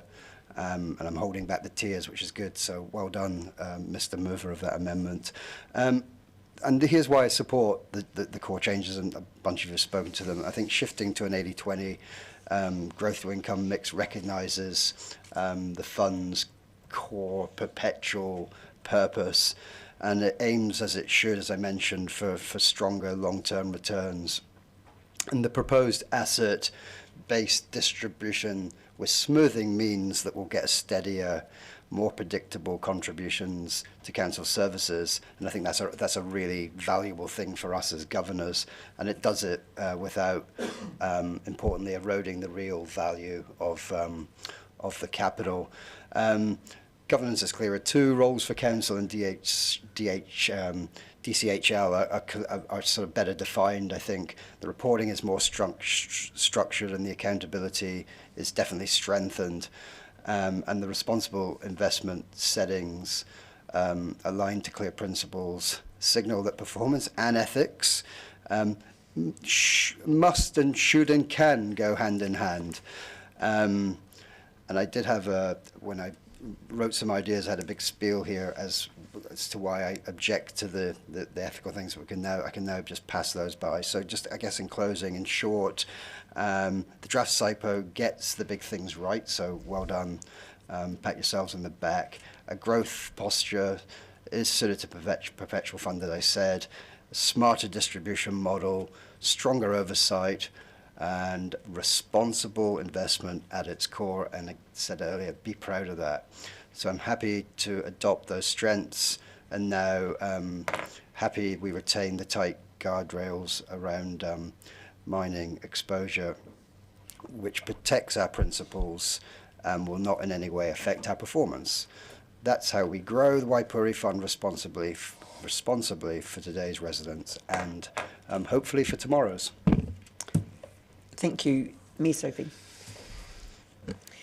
Thank you, Chair. As the owners of the fund, on behalf of the city and the future generations, I really want to thank DCHL for all of the work that you've done on this. I know it's challenging when you have perhaps owners like us. However, we are the owners, and we really respect your expertise. And I appreciate there's a PhD sitting there. That was very interesting, the information that you had to share with us. I just wanted to say very clearly that we want to make sure, I think I asked questions about the performance fees, and I think we want to make sure that we can actually have sight of those, and the distributions and the transparent reporting around that. Otherwise, I'm really happy to support the motion. Thank you. Thank you, Councillor Chambers. Yeah, thank you. Yeah, I'll be happy to support the motion today. Clearly, in our workshops we had in previous months and in the information we've got today, there's plenty of evidence that moving to an 80-20 mix of investments is likely to get better returns. It has for other councils and other investment funds in the country, and hopefully we'll benefit from that. I was a little bit, I understood it and I read it, I understood this concept of the transitional period and the buffering, etc. And I understand what it's all about. But at the same time, I felt that we decided to take a bit of a risk here to try and get a better return for the council from this investment fund. And this buffering and transitional fund, well, it's sensible financially, it's stopping us from getting a better return. And I think it says here in the, if you have a very long period of transition, you're implicitly, the returns would favour future ratepayers over today's. And I'd like to see some benefit from this fund for today's ratepayers. Perhaps getting a little bit more of the return back to the council instead of putting it all back into the fund. It's not about the fund itself. We want to get return from that fund for our council and the ratepayers. So I'm happy to support this today. Thank you. Councillor Treadwell. Tēnā koe, Chair. I'd just like to speak again to the appreciation of the work that's been done here, and particularly how this drags us kicking and screaming into 2026. As we move into a more legislatively constrained environment, we need to be looking at revenue generation from other sources, and that's exactly what this does. I think Councillor Chambers articulated it well when he talked about it being current focused, less so future focused for just the retention of funds within the Wipori Fund. But that's what is necessary now, and in fact will serve indirectly the ratepayers of the future. I also just want to reassure members of the public that this shift to a less risk-averse approach, we are putting our trust in the extremely qualified directors here, and they are bound by the responsibility inherent in that. So this doesn't expose us to a huge threat in that regard. It's a really well-considered piece that I can't see it performing in a way which is a bad move for this fund. So I just really want to applaud the team. Thank you. Thank you. Councillor Gaylor. Well, this is a very large fund by anyone's standards, and so it's very probably the biggest responsibility on us is to ensure we get a really good return from it. And we've been told that in the past it hasn't been perhaps as high as what it could have been during a very a prosperous period in the markets. So I'm delighted to see the 80-20 split. I think that's going to result in, while it has been pointed out slightly more of a risk, it is still what most responsible fund managers will be doing at this point in time. And also, I think that the active versus passive investment strategy, it's comforting to hear those words that we are going to be looking at both, because my understanding is that a mix is optimal in the market. And so it's very good to hear that expertise is here. What's going to be interesting is the choice of investment manager. I'm interested to see how that works out, because I know that they have a lot of latitude in how that they arrange the stocks, because ultimately it's not so much DCHL that's doing the work on the ground, it is the investment manager. So that will be interesting to see, and I know that there's a range of active and passive strategies that can be applied by that fund manager. So I'm interested to see who we end up with there. It has done well, admittedly, but it could have done better. And when we're talking about reputational risk in terms of the ethical policy, there's also a massive reputational risk, as Councillor Simms has pointed out, and Councillor Vandervis, to our 135,000 ratepayers who are looking to have some alleviation from the pain that they're experiencing in terms of higher rates. So we also have a reputational issue there that we need to face as a council, and it's very obvious in the public commentary that we've had that we at times need to be seen to be managing opportunities well, and also focusing on the basics, and I see this as one of the basics.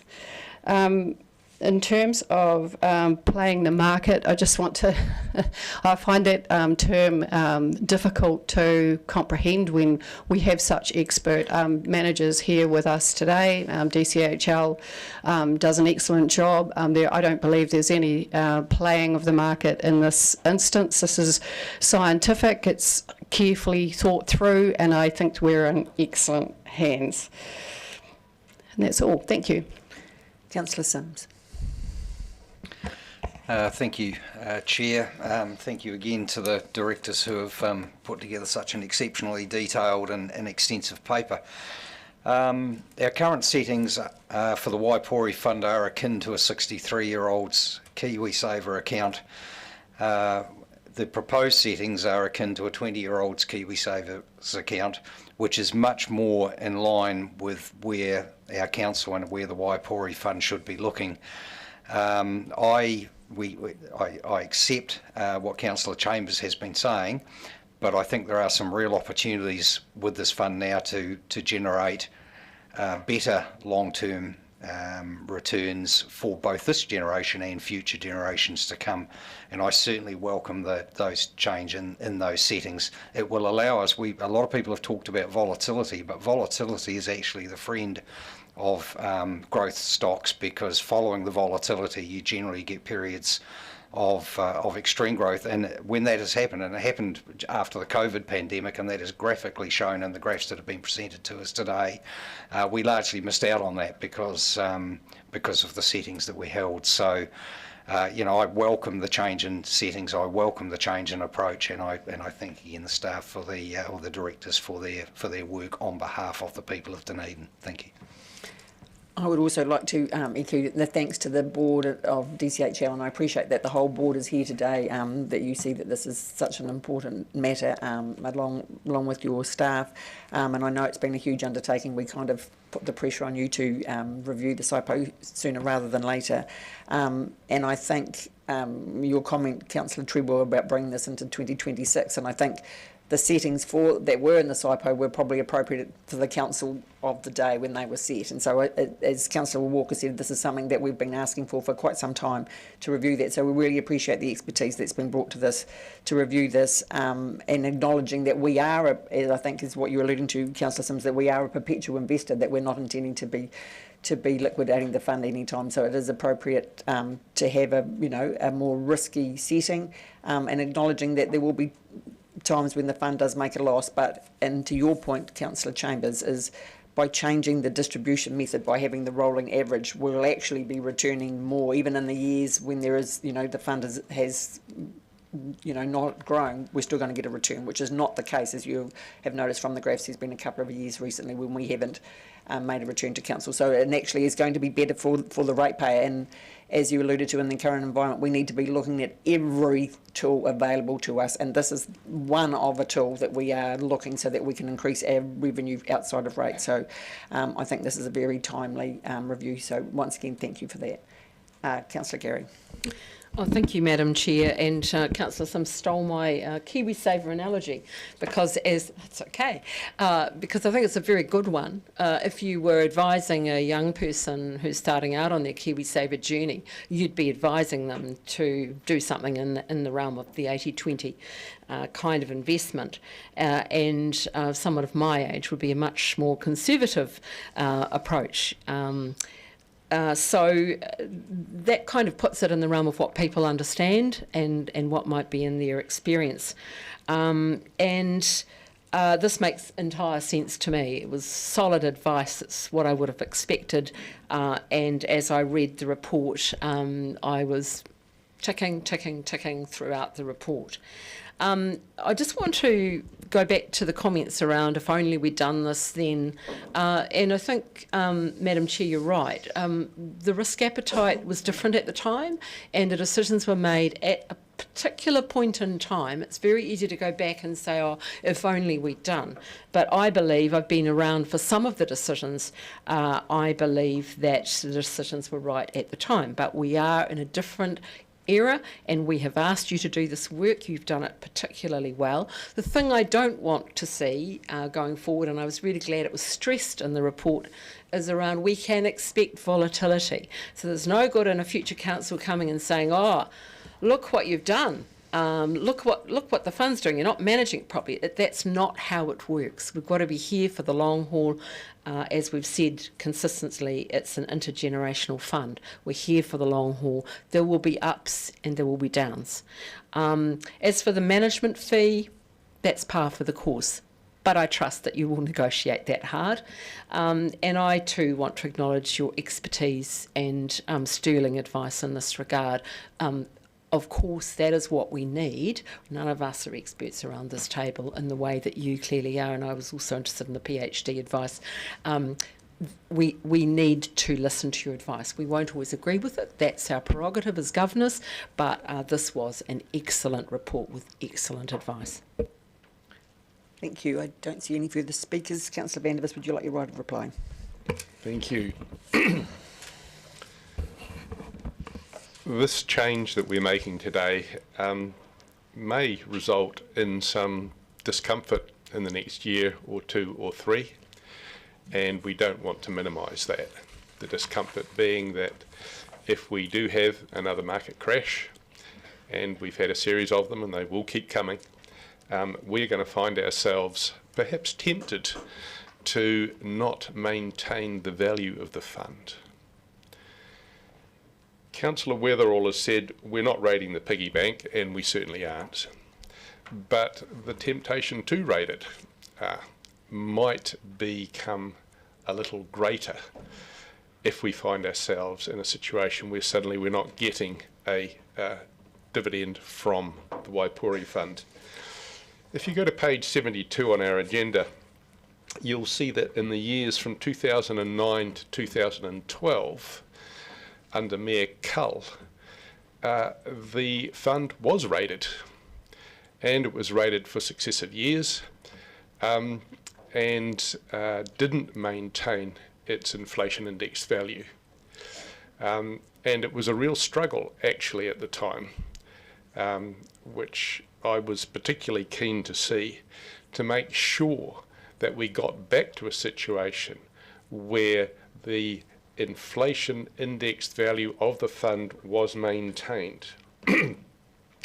Councillor Chambers has suggested that we need to reset what we do to get, I think he said, more benefit for today's ratepayers. More benefit for today's ratepayers is interesting, a phrase, in that it seems to suggest more money is available now. But in fact, Mr. Chambers suggesting that we don't keep maintaining the inflation adjusted value of the fund. To me, this would be a fundamental fault. We need to maintain the value. That is how the fund has been set up. That is why we have a decent fund now to get returns from. And to dip into it is not just to go against the policy, but it is not going to benefit today's ratepayers over time. Today's ratepayers are going to be tomorrow's ratepayers as well. So we absolutely have to maintain the inflation index value in the fund, and this motion certainly does that. What this motion does also in the amendment of retaining the existing responsible investment settings is continue a lack of clarity in those investment settings. The attempt to improve the clarity, not lower the value of those settings, but the attempt, the opportunity given us today by our directors to improve the clarity of those responsible investment settings is my only regret here. I think it's an opportunity that's been lost. But the investment settings, I think, are actually a relatively minor change, and I'm entirely happy with the whole motion as a whole. And I wish to thank everybody for their work in making our job easier by having such clear information to make decisions. So thank you. Thank you, Councillor. I'll put the motion. By division, please. By division. Thank you. Mayor Barker, Aye. Councillor Chambers, Aye. Councillor Gary, Aye. Councillor Gaylor, Aye. Councillor Hall, Aye. Councillor Fiso, Aye. Councillor Sims, Aye. Councillor Treadwell, Aye. Councillor Walker, Aye. Councillor Weatherall, Aye. Mr Broughton, Aye. Mr Langsbury, Aye.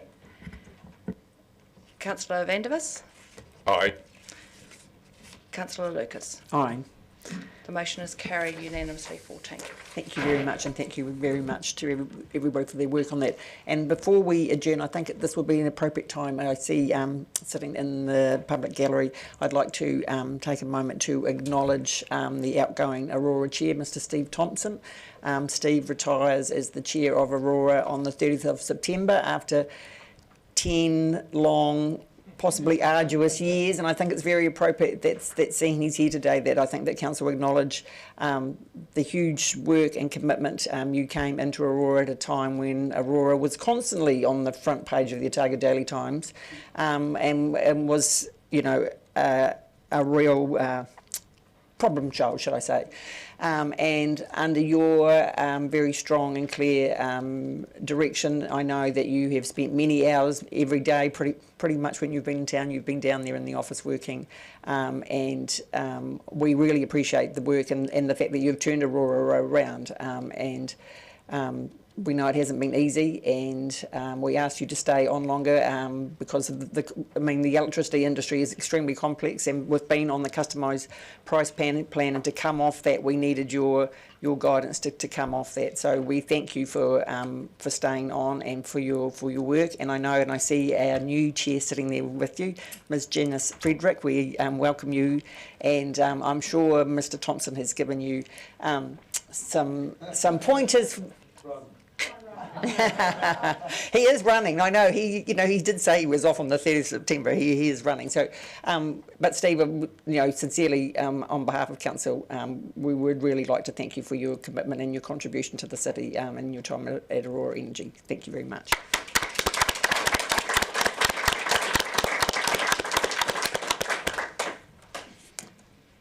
With that, yes, I think we'll take an adjournment for till 10 past. Seconded, Councillor Walker. All those in favour? Aye. Against? Motion carried. Thank you.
Item 7, the investment framework, so which is, we'll just wait for the cameras, which is just on page 35 of your papers, just so that you know we're going back. So this is item 7, and the purpose of this report is to consider a draft investment framework prepared by Dunedin City Holdings Limited. The investment framework sets out how the council defines, governs and manages its investment portfolio and what it expects those investments to deliver over time. So we have Mr Tim Lone, Mr Peter Hocking and Mr Greg Anderson here to talk to the report. Mr Lone, would you like to talk to the report? Thank you. Yes, I will, Chair, and I did just want to thank you for mentioning that we have the full board here earlier, and I had failed to do that, so my apologies. I will just briefly introduce the board. So we have Chris Milne and Shane Ellison over to my right, and we've got Susie over to my left, and Greg Anderson, as you know, and myself. So that makes up the 5 directors. Previously, sitting at the table was Chris with Greg. So Chris and Greg with myself make up the investment committee, and I am by far the lesser brain on that committee, I should add.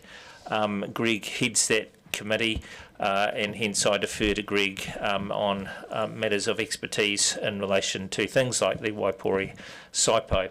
So very grateful to have their support. But yes, just wanted to make that introduction to you. When we come to thinking about the investment framework, we obviously changed the order of the agenda, and thank you also for that. That was just because, as you'll be aware, Richard Davey has had to leave the meeting for a personal commitment, and so appreciate your consideration of that. But the SIPO forms a part of the, or the Wipori Fund forms a part of our overall investment framework. So it makes, the changes that we've made to the SIPO make sense when you consider it in the context of the entire framework. And we were asked and have been asked, this has been on the agenda for some time, to have a look at the investment framework. Earlier this year we were asked to change the priority of that around, so we dealt with the SIPO with a greater level of priority. We're coming to you today with the investment framework, which is an overarching framework. This is not telling you how we're going to move to this new way of managing the investments. It's telling you what that framework will look like. So this is, when it's in place, this is the way we will manage this portfolio of investments, of which the Wipori Fund forms a part. We will come back to Council with our plan on how we will progress to that stage. There is still some work to be done with elements of the portfolio of investments, and so some of that's still being worked through, but we will be coming back to Council later this calendar year with our plan on how we intend to then move to this to operating under this framework. So that's probably all the introduction I wanted to make, but I might just let Greg add a couple of comments as well. Thanks, Tim, and thanks for the support on the Wipori SIPO. I'll just take the opportunity also to acknowledge Peter Hocking and the rest of the team at DCHL for all the hard work they've been doing too. So we've been guiding and governing that work, but we certainly haven't been doing the heavy lifting. So thanks very much to Peter for a fine job he's done on that process. I think I just want to reiterate what Tim said, that a lot of the principles that we have discussed and I think generally agreed in relation to Wipori are now being discussed in the context of the broader investment framework for the overall portfolio. And while Wipori is important, just again want to reiterate that we are hopeful of governing a portfolio which has a total value of $1.1 billion. And Wipori at about 118 represents, around 10% of that. So it's important, but it's not the whole. And we've got another, $900 or $1 billion of value which we are managing on behalf of DCC and the ratepayers, and we should be looking to apply exactly the same principles to the management and governance of those assets as we have just gone through for Wipori. And it's in that context, I guess, that we've presented the investment framework which is in the papers. It's really just distilling the principles that we've discussed with you in a number of workshops now, and trying to get agreement that we're all on the same page in terms of those core principles for the management of the investment portfolio. Thank you, that's very helpful. We have some questions already. Councillor Hall. Thank you. Just more of a quick clarification. Can the board confirm that approving this framework does not authorise the sale, transfer or restructuring of material reallocation of the council investment without a separate decision by the council? Yes, we can.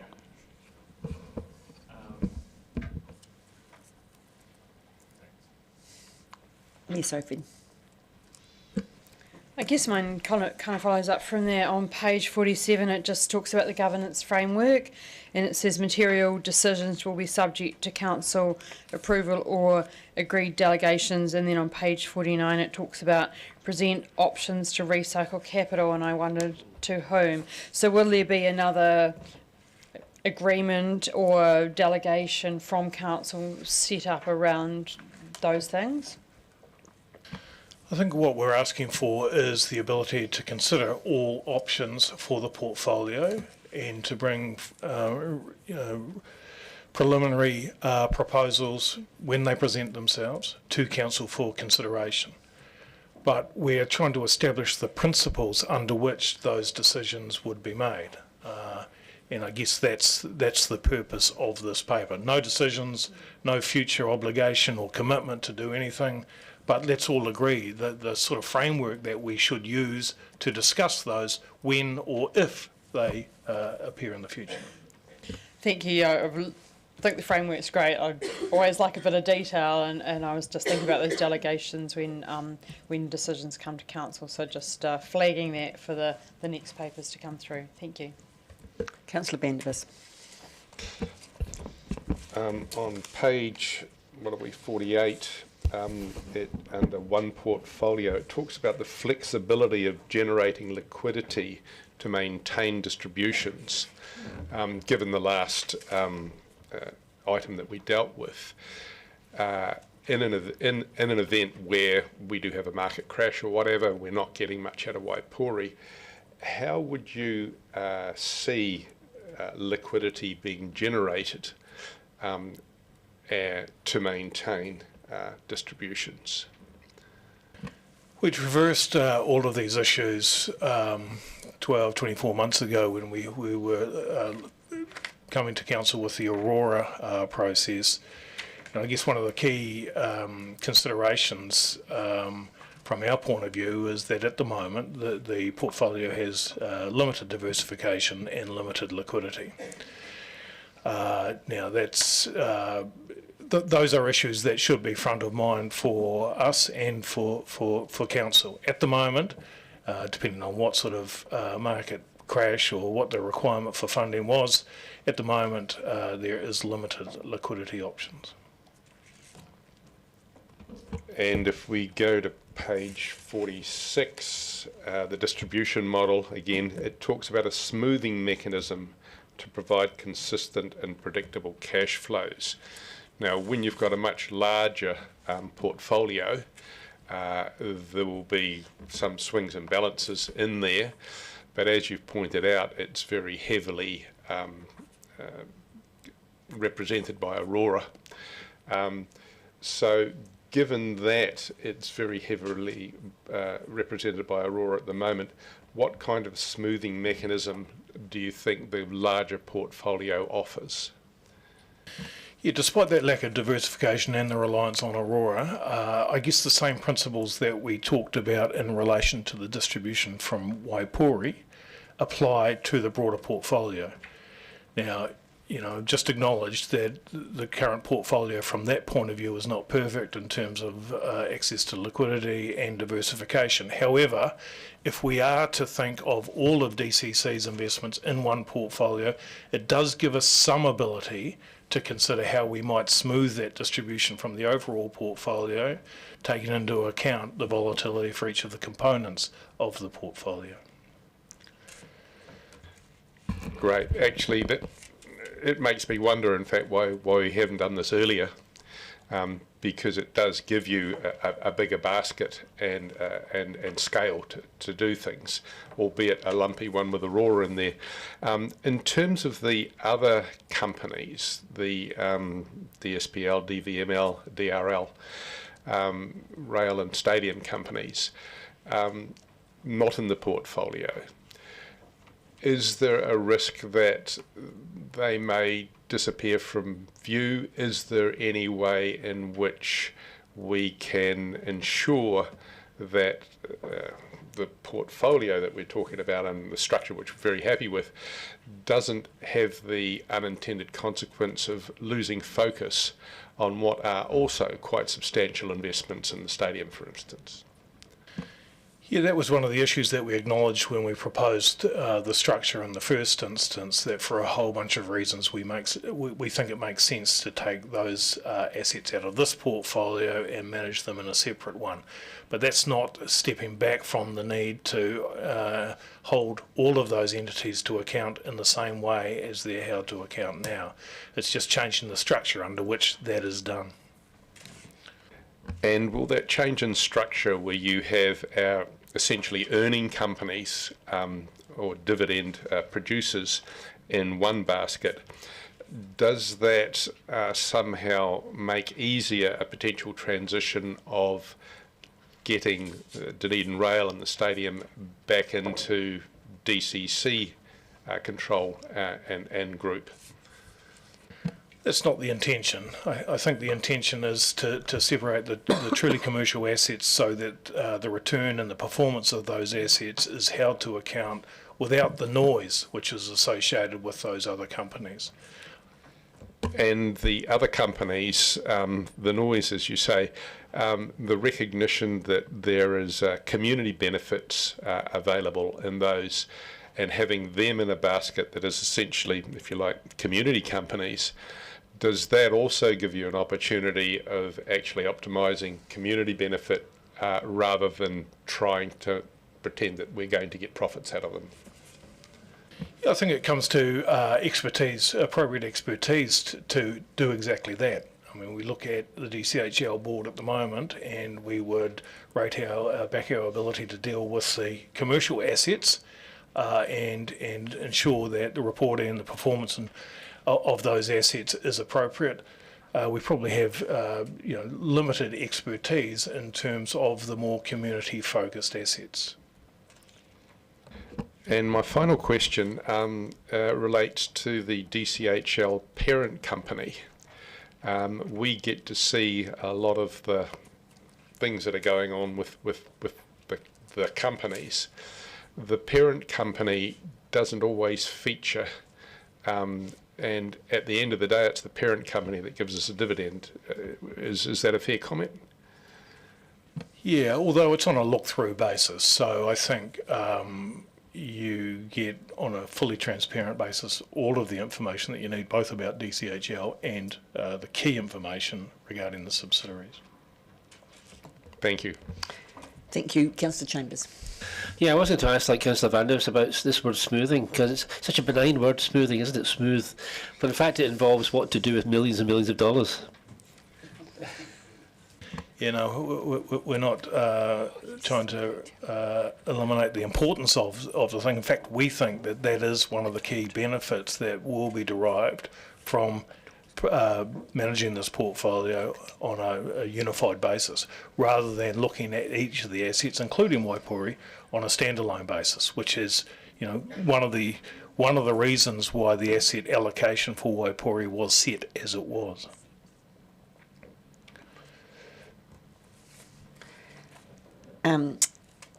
Councillor Walker.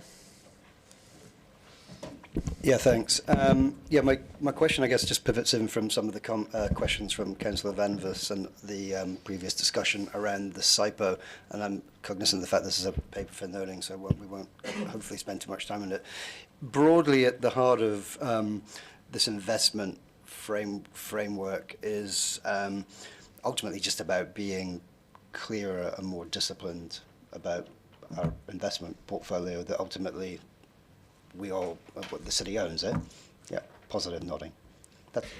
There's nothing controversial or revolutionary around what we're proposing. We're just trying to make it far more, clarify the roles and responsibilities better than they currently are.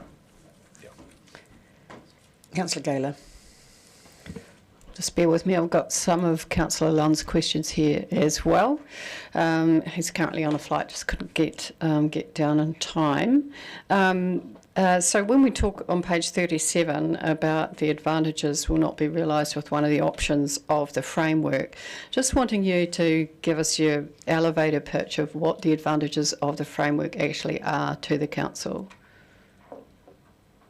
The elevator pitch is pretty much, as I said before, a clarity of vision in terms of what we are attempting to do with the commercial assets, and being very clear in terms of that risk-return profile and the distribution requirements of the council.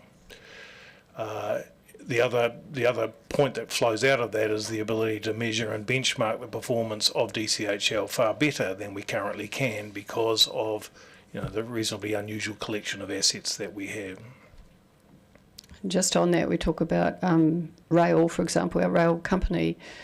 Is it possible that if it were to be doing extremely well, this looks like a list of profitable companies, if it was to be, could it be put into this group? Yeah, absolutely. A possibility to be a great outcome if we could get there. Also, one of the questions from Councillor Lund is, do you see an unacceptable risk to council and ratepayers on the oversight of all of council's financial assets concentrated in the hands of 5 directors? No, we don't.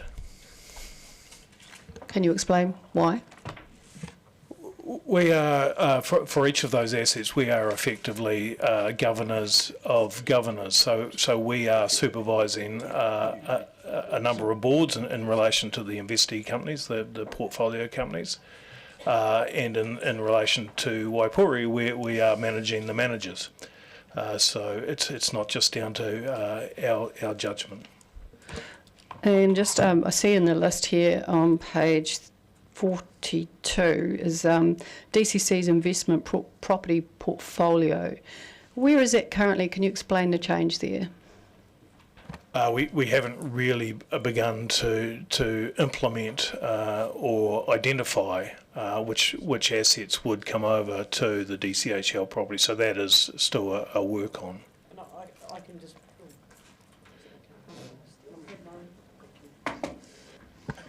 I can just provide it. It's currently managed internally with a team that's in the city property team. Yes, I was aware of that, which is why I was looking at the implications around that and what it could mean for them. There we are. And that is part of the work that will happen, is this, if you progress to adopting this approach. Would come back to council? No. Just around the representation on this group, would there be any benefit, and I know we have had this in the past and it's probably been debated before, but of having a council rep on that group? I'm not sure what the objective for that would be. Well, in the past, there's a lot of responsibilities, a lot of companies, just as a conduit back to the council. If you're talking about a councillor on DCHL, the council policy settings at the moment are councillors can't be directors of the companies, so that would require a change of policy from council. And at the minute, these are the reporting mechanisms that exist for the companies to report back to council. I don't think there are any further questions, and Councillor Van Der Vis has indicated he would like to move the resolution that Lauren will just pop up, which is effectively what's in the paper. And no, I'm going to second it then. Thank you. And so, Councillor Van Vis, would you like to speak to this? This investment framework, I think, is something which rationalises and gives a new structure for something that we should have done many years ago.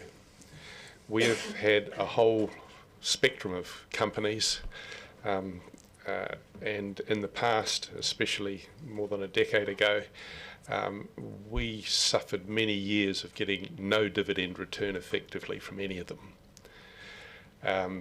This extraordinary state of affairs went on even after the stadium. The debt from the stadium was pushed off the DCC books and into the company books. Pretty much at the same time as the Cull Council was also reducing the value of the Wipori Fund in order to try and make ends meet, in order to make the debt look much better on paper than it actually was. So there was a lot of not being able to see really quite what was going on, because we never had a structure in which the companies that were there to produce dividends were clearly identified, and that's what this investment framework essentially does. The detail of how that pans out is yet to come.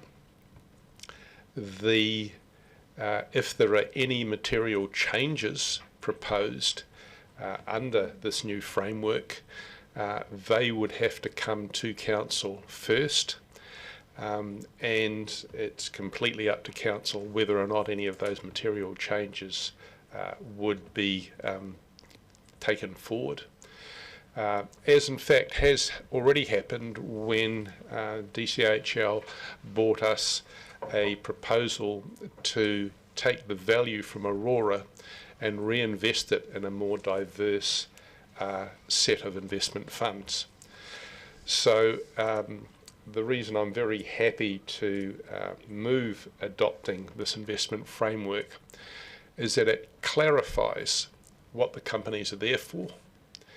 It clarifies our now dramatically improving profitability from our companies that are there to produce profits, as well as to provide significant services around the city.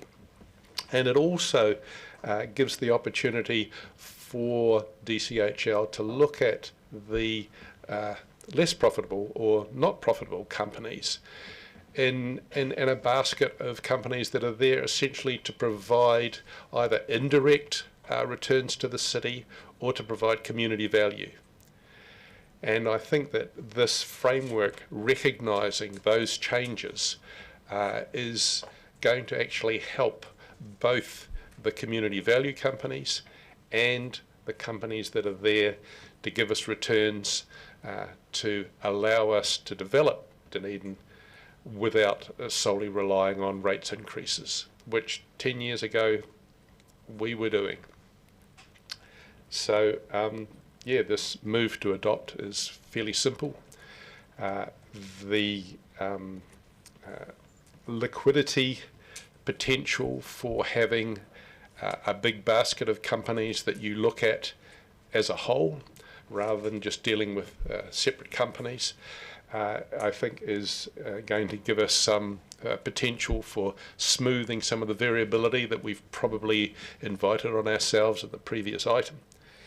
And I'm very pleased that the directors have actually made it quite clear that if there are to be any material changes, as you know, suggested perhaps by Councillor Hall, that would come to us first, and we would have to go through a very rigorous discussion for that to happen.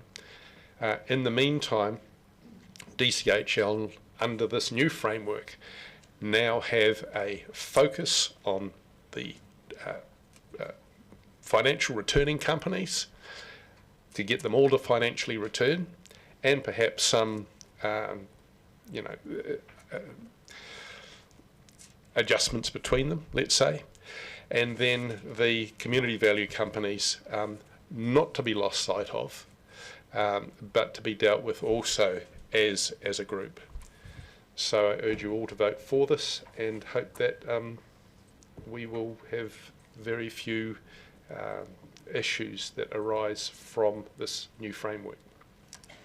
Thank you. Ms Sophie, did you want to speak to this one before you? I know you have to go. Oh, no, No, you need to go. No. sorry. I'm just going to give you some questions. Okay, thank you. That's fine. I knew I could see you writing frantically. Councillor Wetherell.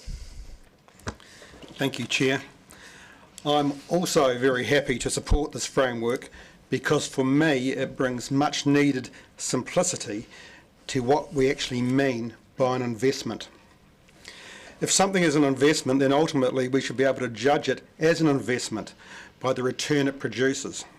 This framework helps remove some of the fog that can cloud financial performance when sentiment, history and wider objectives become mixed together. It's been noted prior that we do have some financial lemons. That, for legitimate community reasons, Council chooses to keep. That's fine, but let's recognise what they are, rather than disguising them as investments. The city's investment portfolio should have a very clear purpose to protect the capital, manage the risk and produce strong, sustainable returns that helps to take the pressure off the ratepayer. I can't see any real negatives here, so option 1 definitely has my vote. I look forward to seeing more ruthless commercial discipline, enabling our investments to work harder, increase sustainable dividends, so the city receives a much better return on investment going forward. I'll be supporting this. Thank you very much. Thank you. Councillor Walker. Thank you, Deputy Mayor. Like the mover, Councillor Van der Vis, I support the investment framework and thanks all the people and staff involved in getting this amazing paper to us, very readable, very understandable. As I mentioned in questions around question about what's at the heart of this, and for me at the heart of this is it's really about being clear and disciplined about how council manages the investments that, and again, let's not forget this, that the investments that belong to all the people of Dunedin. We are, of course, lucky in many ways to have a significant and diverse portfolio, which, as we know, contains Aurora City Forest, Delta, 50% and Dial, not forgetting Wipori, and of course our investment properties. These are different investments with different ownership structures, but in my view, the framework that, from my reading, correctly recognises that they are ultimately part of one overall portfolio. And this is important, I guess, because I believe we should not be looking, we've talked about this a lot before, at each investment in isolation. We need to understand the total picture, the overall risk, the diversification, the returns, and importantly, as a couple of you have mentioned, the income these investments do and can provide in the future to council. And I particularly support the emphasis on that intergenerational equity stuff. These are, as I mentioned previously, these are assets held on behalf of current and future generations. So our responsibility is not simply to maximise returns today, but of course we need to protect the real value of the capital over the longer term. And at the same time, these investments also need to deliver reliable and sustainable returns to council, and no more time like the present time, because that income helps us better support the services and infrastructure that our community continuously remind us that they rely on. And I also think it's sensible to recognise that we are, like the SIPO stuff, we are a long-term investor, and I won't stop reminding people of that. So we don't need to keep chasing those short-term gains or panic over temporary fluctuations. And I think it was Councillor Slims who quite rightly, in terms of that asset, in terms of investing in companies, that can sometimes be an advantage over the longer term, as long as you're buying in those dips. And as I've mentioned many times around this table, we can accept some variability in overall returns while maintaining our focus on those consistent distributions.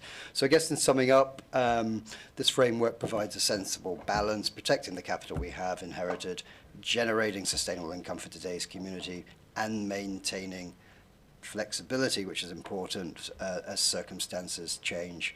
It also gives us as a council the opportunity to get a much clearer and more consistent basis for making future investment decisions. And for that reason alone, I think we should all be supportive of the investment framework. Thank you. Thank you, Councillor Gary. Thank you, Madam Chair. And I heard one of our esteemed directors say it's an unusual collection of companies, which I think is the understatement of the year, really. Very difficult for the directors to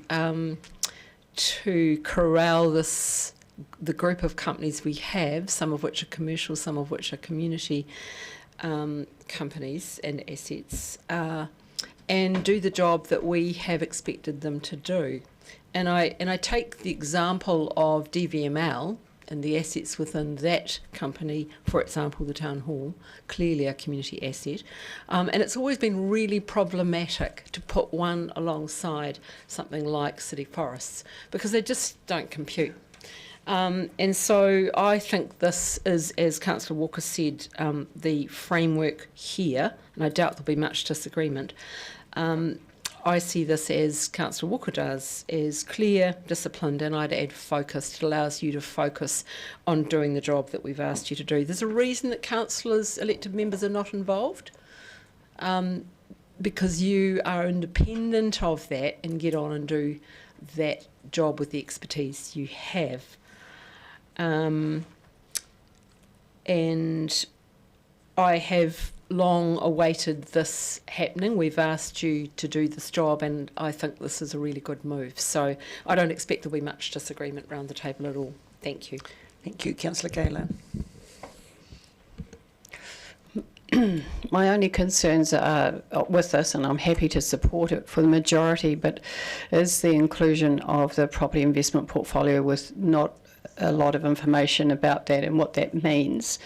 I think that we need to be very careful to remember also that in the past, this council hasn't always done, DCHL hasn't always done the best job of managing property. We all have to remember that Jacks Point happened, Luggett and Noble Yaldhurst subdivision, which cost this council $50 million.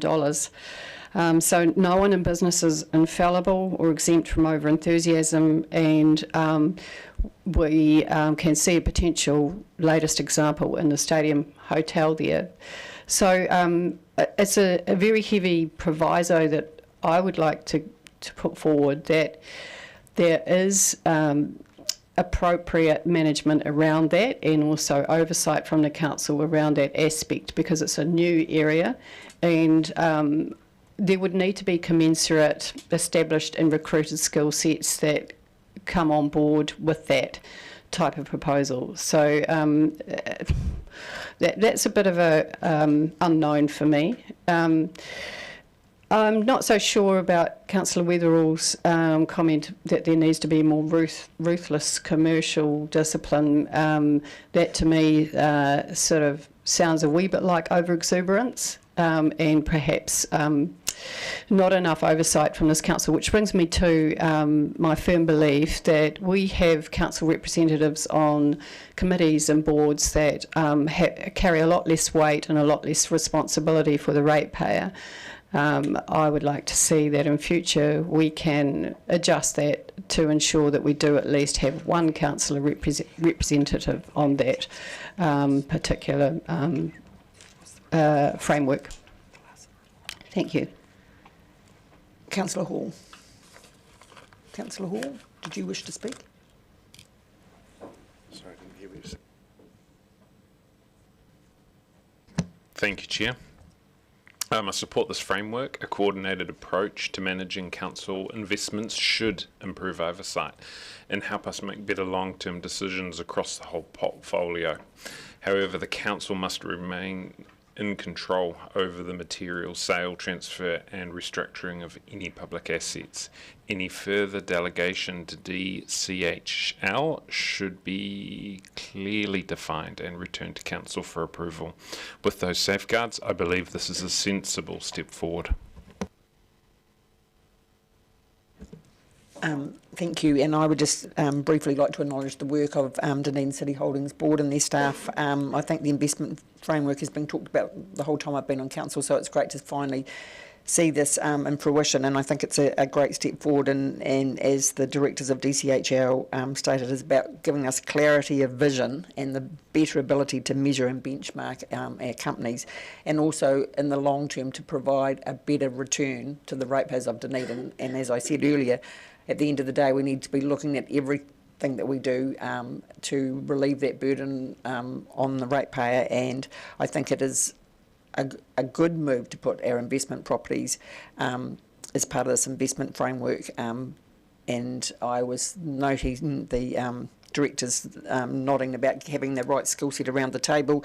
And I note also, Councillor Gaylor, your reference to previous property dealings, that none of the directors, current directors, were involved in any of those. Those directors who are involved in any of those have long gone. So I just think that is worth noting, and I would be very against any councillor being a director of any of our companies. I think it's a very specific skill set to be a director, and I think we need to have we get better advice by being very divorced from those governance in the day-to-day of that. I think I'll pass to Councillor Vandervis for your right of reply. Councillor Vandervis. Thank you. Councillor Walker's words, I thought, were pretty much how I felt. He said that I believe that the heart of this is that this is a clear and disciplined investment approach. That's exactly right. I couldn't have summarised it better. There is, of course, a long tail to us having arrived here. And the long tail has just been referred to by the Deputy Mayor. And the, quite frankly, decade of utter financial disaster that we endured, and I've been here long enough to actually have been there at the time, when we had councillors directing these companies, and we had vested interests running amok, quite frankly, with city funds, and enormous amounts of money were either lost or misrepresented. There have been some references to some of them here just now. Things were in such a state that we got an outside of Dunedin expert, Mr. Larson, to write a report, and that Larson report really pretty much identified most of the serious issues that the DCC had structurally and with who was running the show. And it took quite a long time for Larson report recommendations to actually be instituted, because of course when you try and make change, those currently benefiting from the status quo are going to resist it, and resist it strongly, especially when there's a lot of money in it. One of the Larson report suggestions was that we needed to get some directors that were from outside of Dunedin altogether, as well as being independent of politics and elected councillors. And I'm incredibly grateful that we have such superb outside of Dunedin directors now, and I'm speaking particularly of Greg Anderson and Chris Milne, and of course Mr. Lone, who's from Invercargill, but that's hardly outside really, is it? We've had 3 of our past mayors from Invercargill, and Otago Southland, quite frankly, is pretty local in my view. So, yeah, very, very grateful that through some pretty tough times and some often difficult elected representatives' schisms, that our directors have stayed with us, and for that I'm extremely grateful. So I'm very much looking forward to this new investment framework, and I'm also looking forward to the local government reforms that I think will likely be able to allow us to have these this investment framework where we have our really positive returning companies added to by the inclusion of 400 leasehold harbourside land assets currently purloined by the ORC, and also Port Otago. This investment framework is going to be fabulous for the reformed council that is going to be, in my view, probably Otago, but I'd like to see Otago Southland, that we can actually look at all of these public assets that we have as a whole and optimise their use together with the expertise that we have in DCHL now. So thank you very much for this investment framework. Thank you very much for its clarity, recognising that at this stage it is just a framework and we have yet to put all the detail into it. And I'm looking forward to, I think, probably universal approval of this framework structure around the table. Let's see. Okay, with that, I'll put the motion by division. Thank you. Councillor Chambers. Aye. Councillor Gary. Aye. Councillor Hall. Aye. Councillor Lafiso. Aye. Councillor Galo. Aye. Councillor Sims. Aye. Councillor Treadwell. Aye. Councillor Walker. Aye. Councillor Wetherell. Aye. Mr Broughton. Aye. Mr Langsbury. Aye. Aye. Councillor Vandervis, thank you. Councillor Lucas. Aye. Carried unanimously, 13. Thank you very much for that. We'll move now on to item number 6, Dunedin City Holdings Limited Group Update, quarter ending 30 June 2026. And I'm just looking, colleagues, whether we want to move to, in the light of time, I'm conscious that this is only the third item, whether we want to reduce the time to 3-2 for speaking, or whether we want to limit the number of speakers. What? As chair, you could decide whether the speakers were for or against understanding orders and just limit once you yes. think So decision was available. under understanding order 20.6, so if we have 3 speakers who have spoken consecutively in support of or in opposition, then I'll call for a speaker to the contrary, and then after that I'll put the motion. So are we happy for that? We'll limit it to that? Okay, thank you. Thank you. So thank you. We have Mr Anderson, Mr Lone, and Mr Hocking back. Mr Lone, I'll pass this over to you. Thank you. Thank you, Chair. And I appreciate your time this morning. It has been extensive. Appreciate the support. Great to get to where we are with both of those previous items. In terms of the quarterly report, I will speak again very briefly.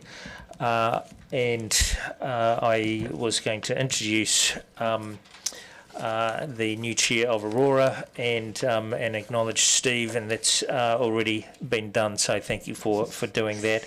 Really, I want to draw your attention to the second page of our quarterly report, I think page 242 in your packs, which just outlines our current expectation for the 30 June 2026 financial year from an operating profit perspective. So this is net profit before tax, and we're delighted that it is a record result for the group at 33.6 million.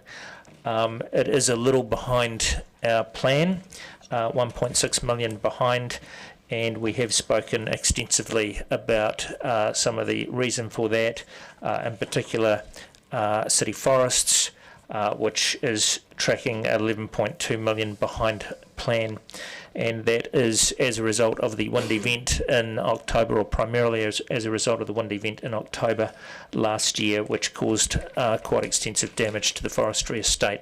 Unfortunately, something that we cannot insure against. So we got a reasonable amount of that impact as part of our year-end process with the valuation that comes through of the forestry estate. And that has been queried. Thank you, Councillor Sims did query why that would have an impact, given that it's a valuation with the forestry. Quite a large chunk of the valuation impact actually impacts above the line. So the forest is it's a living asset. The trees, like livestock on a farm, form part of that, and they have to be valued, and that value forms part of the above the line result for city forests. Notwithstanding that, city forests was also impacted by the fact that they had trees that were split in two halfway up the trunk. They had to go into areas that they were not anticipating to harvest. They had to hire additional gangs in order to do that in quite dangerous conditions, harvest those trees as quickly as they could. They obviously weren't getting the revenue from those trees that they otherwise would have if they'd been allowed to grow to full maturity. And on top of that, they had to also endure fuel prices. That meant their shipping costs went almost double what they previously had been. So quite a series of events that conspired against them. But I think this, in a small way, and I certainly don't want to undermine the importance of a fully diversified portfolio, but it does highlight the importance of a diversified portfolio when we can have an impact like that on one of our companies but still come up with a result such as we have. And as I say, I don't want to suggest that this is a fully diversified portfolio. It's not, but it does have some diversification, and we can see the benefit of that. So really, that's all I wanted to say by way of introduction, and happy to take questions on our quarterly report. Thank you, that's very helpful. I just have a couple of questions from Mayor Sophie. One is in relation to, on page 29, DVML, when they talk about the community access grants, and she was just wondering when we might get a report of those grants that are provided.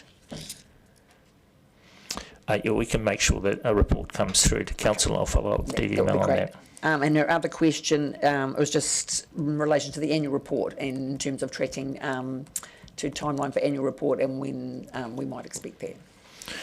Yeah, so we've probably had some of the most positive interactions with our auditors, certainly since I've been involved with DCHL. So all of the companies are tracking well. They're tracking to time. We are bringing the timeline forward bit by bit. So I think we're forward 1 week this year. Is that right, Peter? So 1 week forward this year. We are tracking to plan with that, and at this point in time there are no issues of concern across any of the companies. Excellent, thank you for that. Councillor Chambers. Yeah, thank you. Thanks for the report. Just looking at page 25 of your report, and clearly the profit before tax of $33.6 million. But in fact, above that you see that the profit was $45.2 million, and then you have this quite substantial intercompany eliminations. Could you perhaps give an example of a sort of intercompany elimination? Is it normal practice to sort of separate out interactions between company groups from other financial interactions? I think what we're trying to quite clearly show there is what the profitability is of each entity. A very clear example of that is dividends. So dividends that are paid from one of these companies to DCHL, we have to eliminate that, and that's shown in that intercompany eliminations line there. So yeah, that's probably the key item that's shown in there. Quite a big figure, 13.9 million overall, 13.4 million eliminations.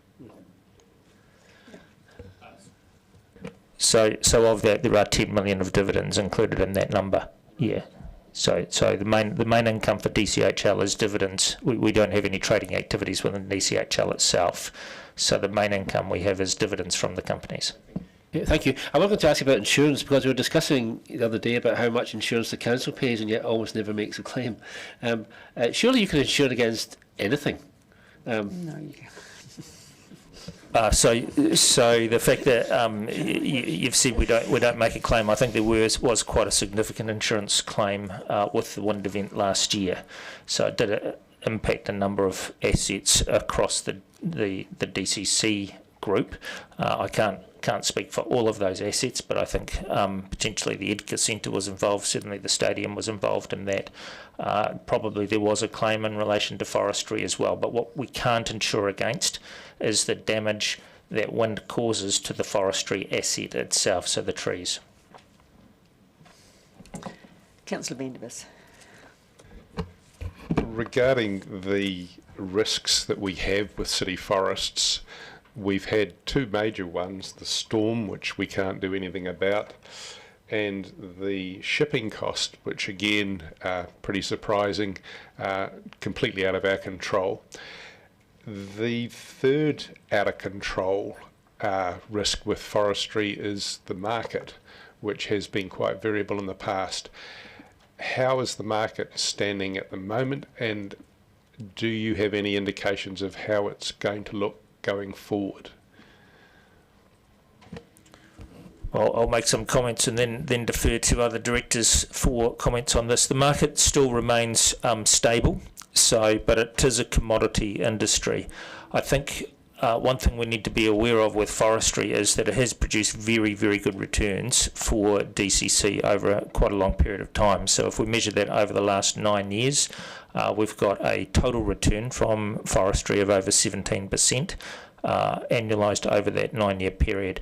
If we look at the cash returns, I think it is at about 5.2, is it, Peter? Yeah, 5.2% cash return to council, with the remaining being the increase in the equity value of that company. So it's a little bit like the volatility that we talked about earlier. Unfortunately, with these entities, we do have down periods as well, and forestry has hit that this year. Happy, any... Thank you. Councillor Treadwell.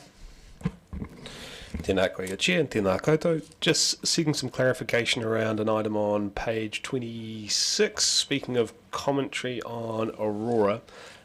Just that it is earnings are constrained by requirements to reinvest in the network. Are we talking about funding requirements here, or like necessary requirements to reinvest in the physical network? So, yeah, I think the earnings are certainly strengthening for Aurora. So it's not, I don't think, so much referring to a constraint around the earnings. It's a constraint in relation to cash. So cash is having to be invested back both into the network and into growth within the network as well. So unfortunately, whilst the operating cash flows from Aurora are strong, the investment that is required far outweighs that. Awesome. Thank you for the clarification. Thank you. Councillor Gary. Thank you, Madam Chair. Just in relation to your answer about the storm, just to note for my colleague, page 310, 311 has details of the DCC insurance claims. Just talking about city forests, I was curious to know, we often hear when there's been a weather event around slash and the dangers of slash. Is that an issue for any of our forestry that's on slopes and so forth? I can say it is a topic of conversation we have with city forests on a regular basis, and one that we have had assurance is very well managed by city forests. Yes, it is a concern with forestry companies, but one which is top of mind for both ourselves and the directors of that company. That's good to hear, because we've all seen the photos from Cyclone Gabriel, etc. My other couple of questions are their detail, but I was interested with the Dunedin Airport. How's the solar project going? It's not mentioned in the list there. No, there could be an omission actually on our part. I understand the solar project's going extremely well. We're about to head out to the airport. We've had to delay our meeting just a little bit, but we'll be getting an update on that this afternoon. Thank you. Excellent. And my final question is a small detail about Aurora. I see in the list on page 29 around an opt-in text reminder service to receive outage reminders. I know in the community there's a level of frustration around not knowing when that's happening, and there might be clear communications, but they don't reach people in the community. Can you tell us a little bit about how people will know, how will that be communicated to opt-in with members of the community? I can't tell you off the top of my head, but I'm happy to get an answer on that for you. Thank you. Thank you. Councillor Sims. Thank you, Deputy Mayor Lucas. Page 6 of your report, page 29, can you expand on the decision, welcome in my view, for Aurora to cease its plans to integrate operations with Alpine Energy? Absolutely. So that was an initiative around shared services primarily, so looking at back office operations, and the Aurora board entered that, I guess, eyes wide open, and seeking to see where there would be benefits for not only for Alpine but for Aurora in the arrangements with shared services with Alpine. As they got through that project, they realised that virtually all of the benefits would be to Alpine, with very little benefit to Aurora, and chose not to progress with that project. So from that perspective, we were delighted that they'd gone through a robust project of investigation, but we were prepared to make the call not to proceed any further. Second one, page 8. In relation to DCHL group equity value, and this comes into focus, I think, with potentially amalgamation discussions with other councils. Can you explain the basis for this valuation, and also potentially that there's no inclusion of intangible assets in that valuation, but that might become important in some future discussions to come up? So I'm assuming you're looking at the commercial valuation graph, is that correct? Yes.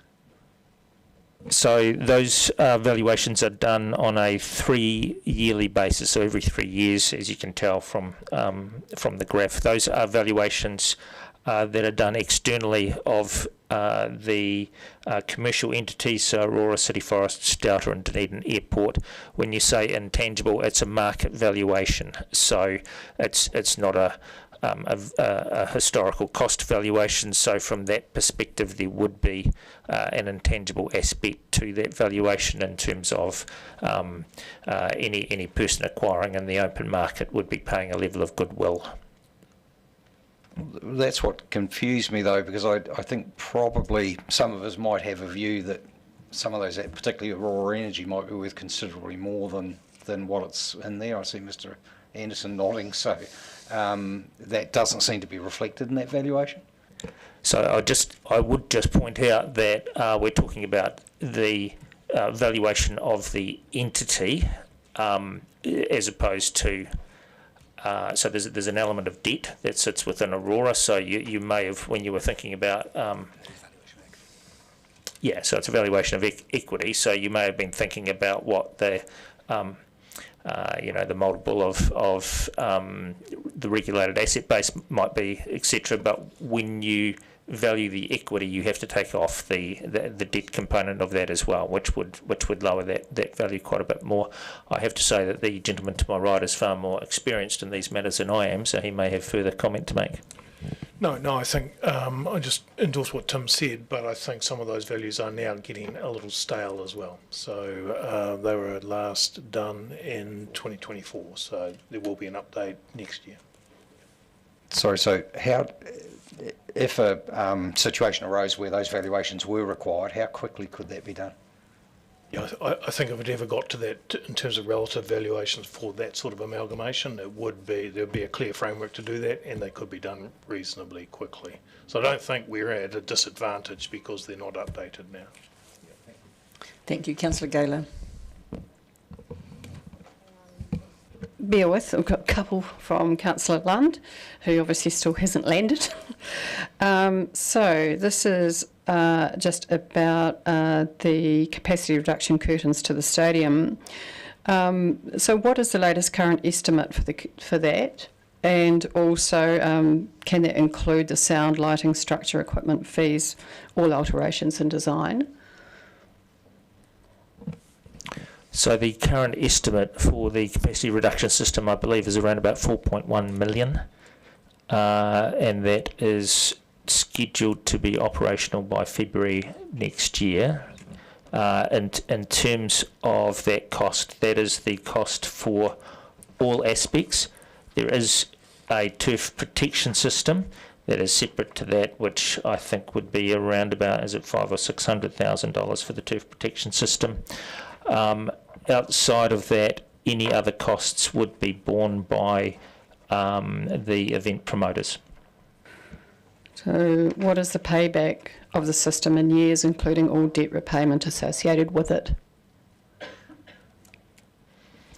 I think in terms of the period that we've used, I think, is it 20 years we've used for the debt repayment, Peter, is that right?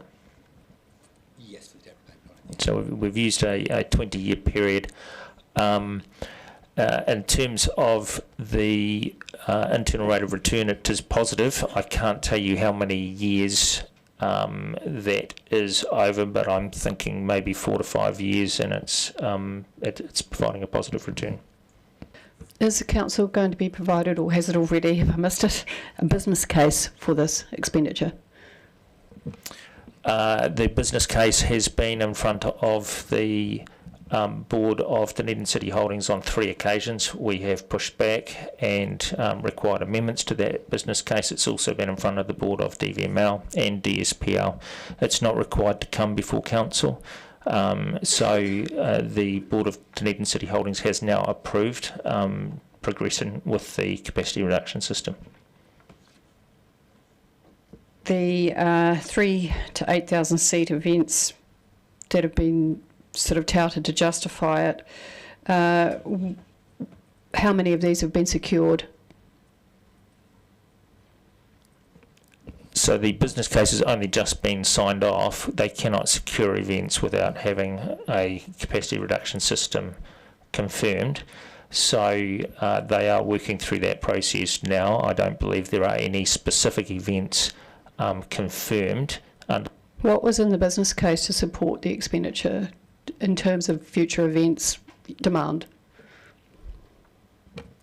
I can't tell you off the top of my head, but there was included within the business case significant support for events, and a part of that is the new ticketing arrangement that confirms that they will have at least one event per annum. That is so that's committed to within the ticketing agreement that uses a capacity reduction system.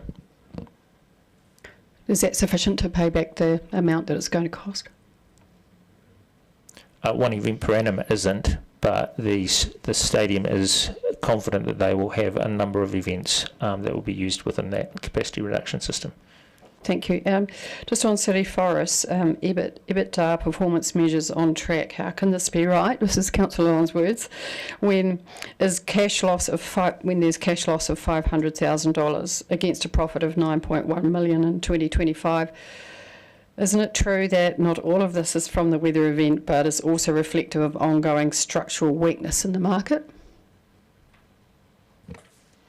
The issues with city, the performance against plan for city forests is almost solely as a result of the weather event in October last year. Now to my questions. Just on Dunedin Rail, it looks really positive, some good things happening there. I'm just looking at the planned track renewal works. The timing's not quite, it hasn't occurred yet. Can you just tell me what they are and whether or not, delaying that is actually is a safe thing to do?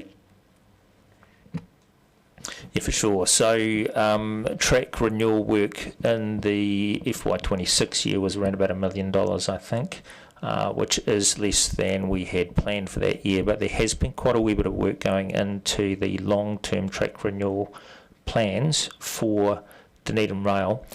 We received a report on that yesterday at our meeting, which gave us a very detailed plan over the next 3 years, which sees track renewal work at or just under $2 million per annum. We're very confident that the plans that are in place will ensure safety on the Dunedin rail track, and we are also pleased to have the level of detail that's been going into these plans, and we will share that later in the year. So we've got a workshop coming up in November which Dunedin Rail will present, and part of that we're asking them to do is to provide clarity to council around their track renewal plans. With regards to city forests, we've got, obviously a loss there, but we've still got predator-free Orokonui Wildlife Hospital and other initiatives continue. Are these sponsorship arrangements, and how much are they worth? City Forest does have a number of sponsorship arrangements in place, and a number of these are related to the forestry estate.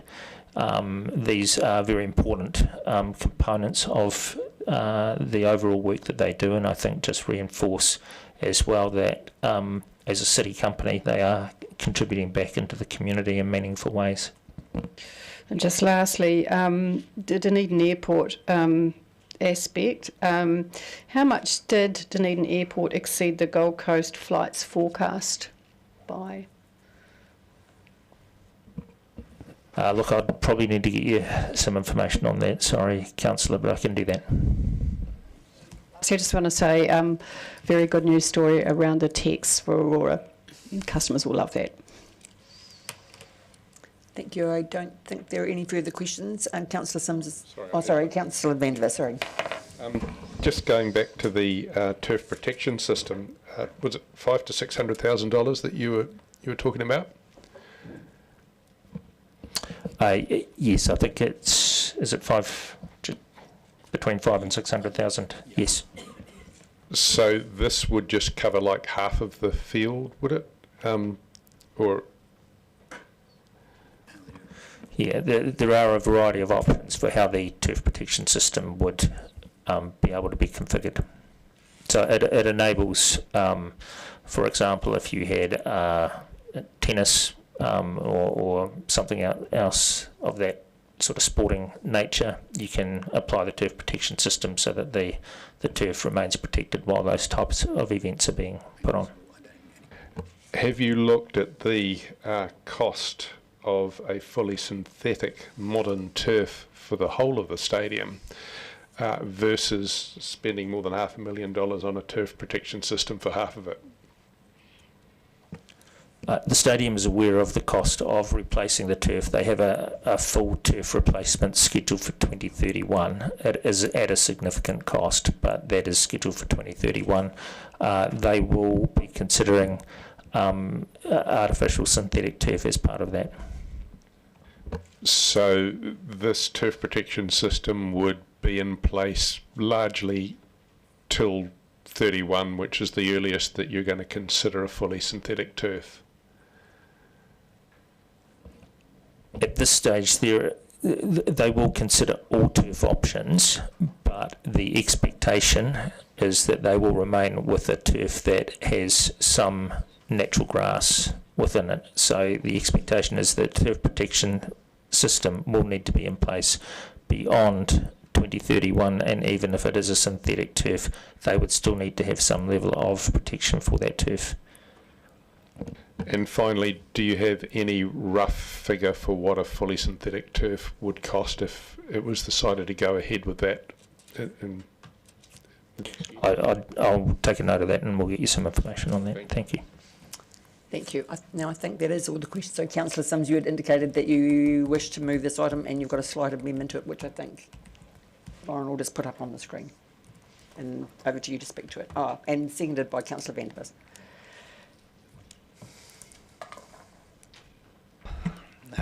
Thank you, Deputy Mayor Lucas, and thanks again to the directors for the excellent presentation. DCHL are to be congratulated for the increase in net profit from the council-controlled organisations in financial year 2026 in a time of significant challenges and considerable headwinds, both figurative and actual. However, I am concerned that this result centres on the quite predictable improvement in the performance of Aurora Energy Limited and the much more surprising and pleasing result achieved by Delta, a company which I would have thought was most impacted by the global impacts of the ongoing Iran conflict. The Council should be concerned by the short and longer term prospects for city forests, and in particular the inherent high risk nature of forestry as an investment, as we were alerted to earlier by Mr. Lone, and whether that continues to fit within our city's approach to investing. In moving this motion, I do not only want to acknowledge the DCHL quarterly update, but also call for councillors to receive greater information for each company at future quarterly updates.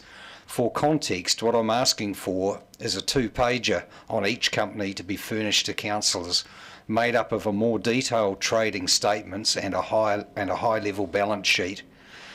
The rationale for asking for more information was highlighted to me this morning in a conversation between Mr. Lone and I regarding city forests. I had assumed that revaluation of the forest estate was a depreciation item accounted for under the line. I then assumed that the negative EBITDA figure presented for city forests led me to the erroneous conclusion that city forest was incurring heavy trading losses. Mr. Lone has corrected me this morning, explaining that some of the impact, at least of the revaluation following the wind event, is not depreciation and is in fact recognised above the line. Had I not asked, and had Mr. Lone not clarified, I would have carried forward from today an impression that city forests was incurring heavier trading losses than it is. But councillors could not know this from the very brief summary provided in the report. The information requested is already being produced for each of the companies. It is not, in my view, an onerous job, once the template is agreed upon, to present a more detailed summary for councillors for each quarterly update, and for that reason I ask for your support for this improvement. Thank you. Thank you. Any Councillor van der Vis?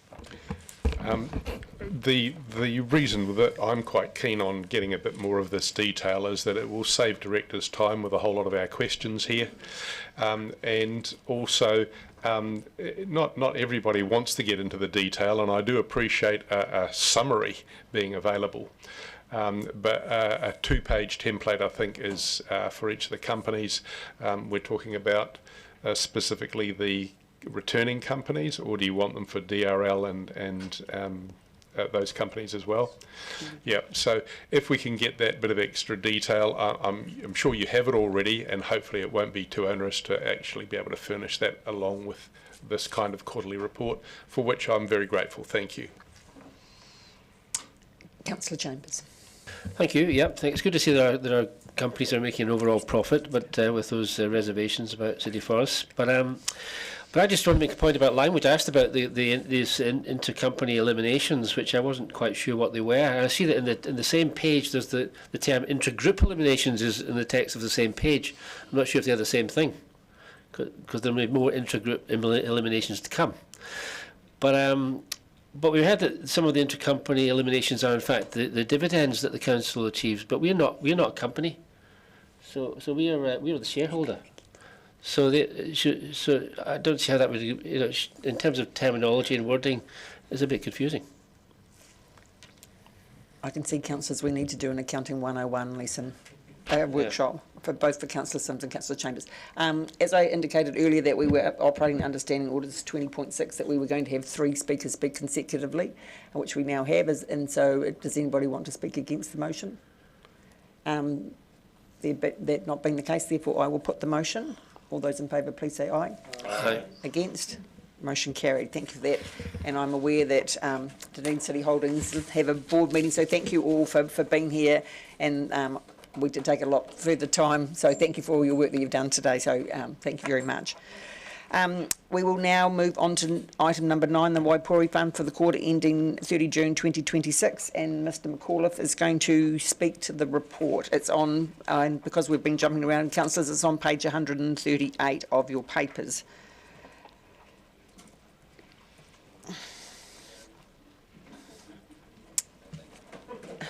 Thank you, Mr McAuliffe. Do you have any opening comments for us?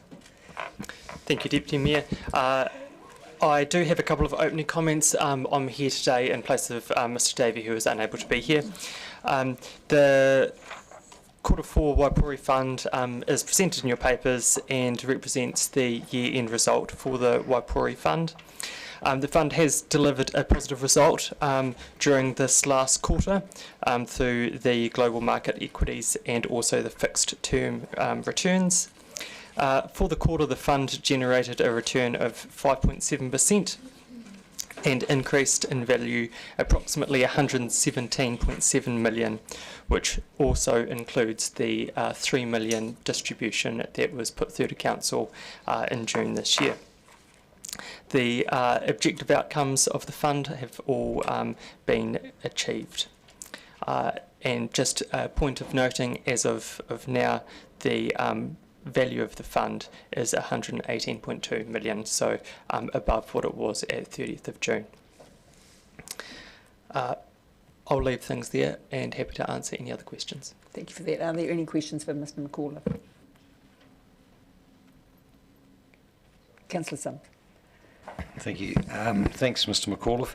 I just wanted to ask you your view on the relevance of comparing the fund's performance to CPI, as opposed to perhaps it might be more accurate from the council's point of view to compare it to the capital goods index.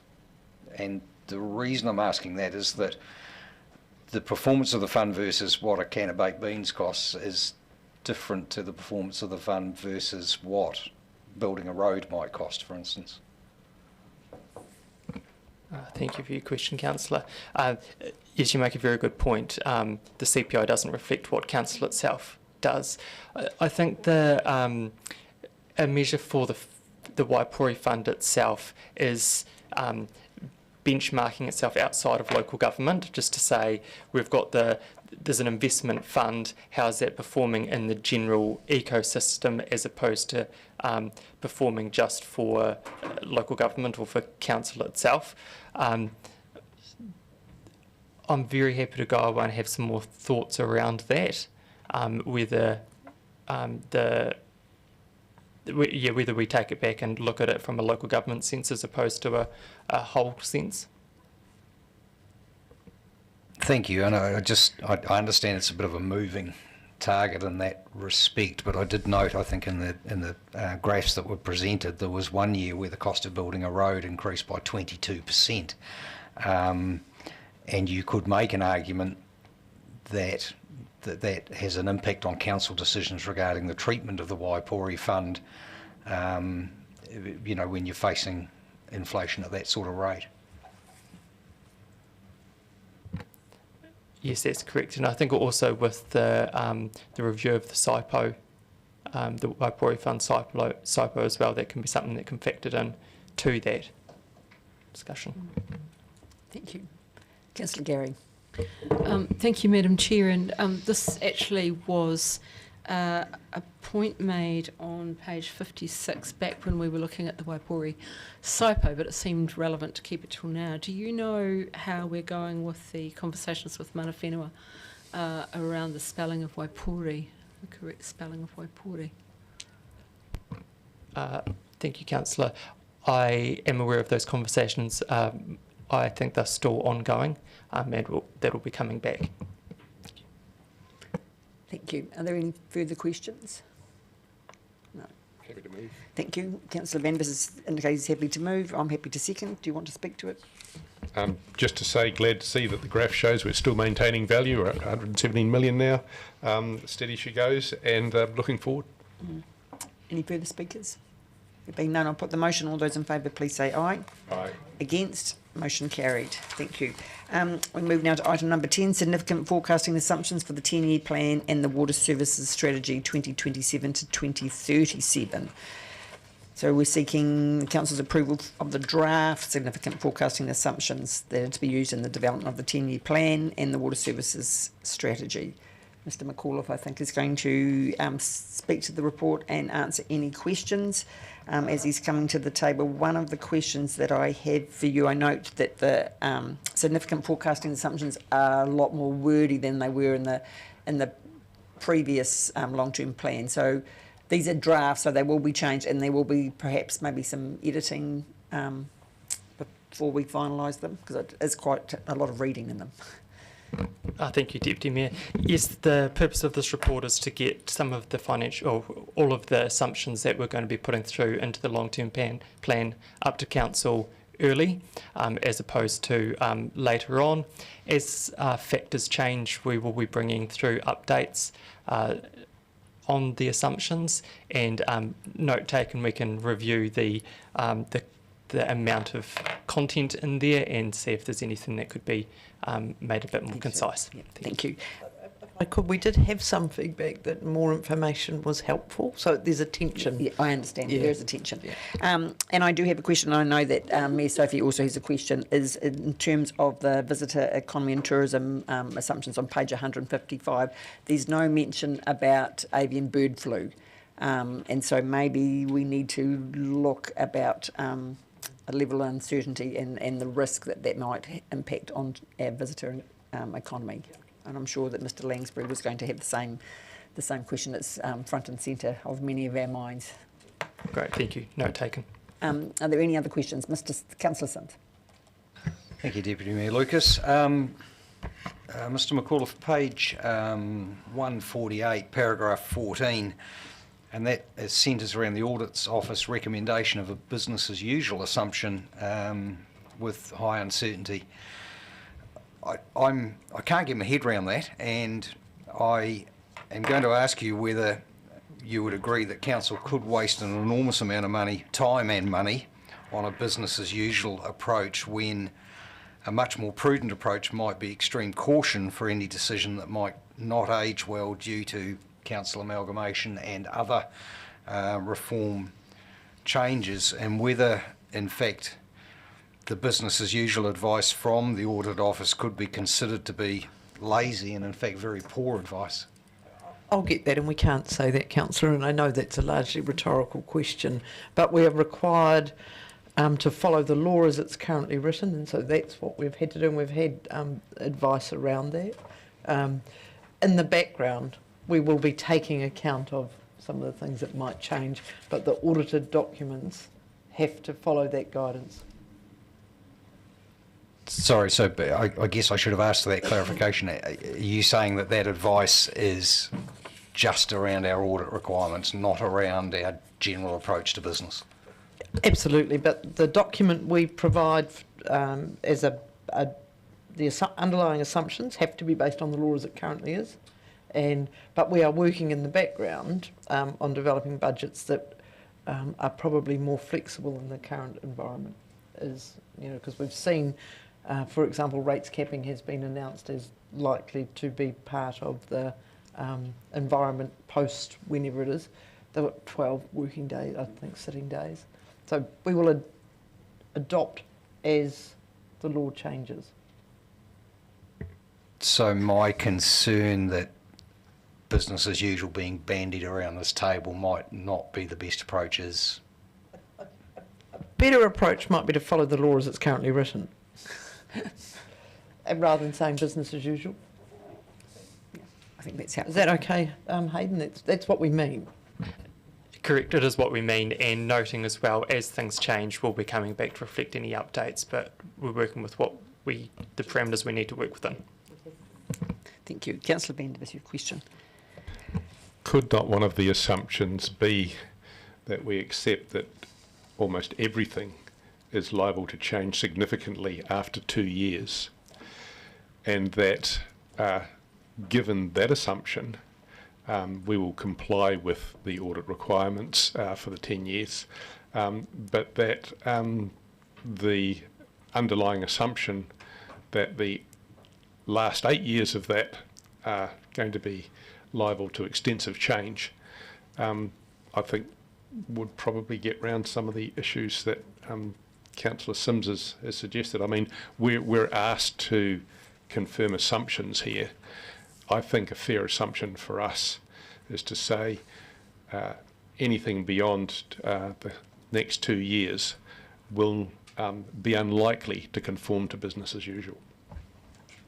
I think we have to be very careful and remember these are still draft assumptions, and you'll get another opportunity to look at them. We just need draft assumptions which have to follow the law as it currently is to build the draft budgets. But when you come to December, we'll have had an election. We'll have a sense of what may or may not be part of any coalition deals. And so there'll be an opportunity then to reassess. And again, hearing from your community, there'll be a further opportunity as you look to adopt. So there are multiple other touch points. We have to be careful about what we say about 2 years out because we still have to have enough certainty to pass audit. Councillor Hall. On that previous topic, change is the only certainty in any 10-year plan. The real test is whether every assumption provides correct, but whether we can adapt when it does. My question, are our population growth assumptions consistent with the amount of infrastructure and housing capacity we're planning to provide going forward? Do they line up?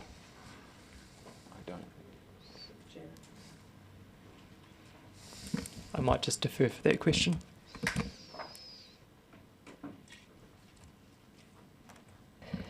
Thank you, Councillor. So, although our population growth assumption has changed, over time we'll still end up forecasting in a similar position as when we did our future development strategy. So, from that perspective, yes.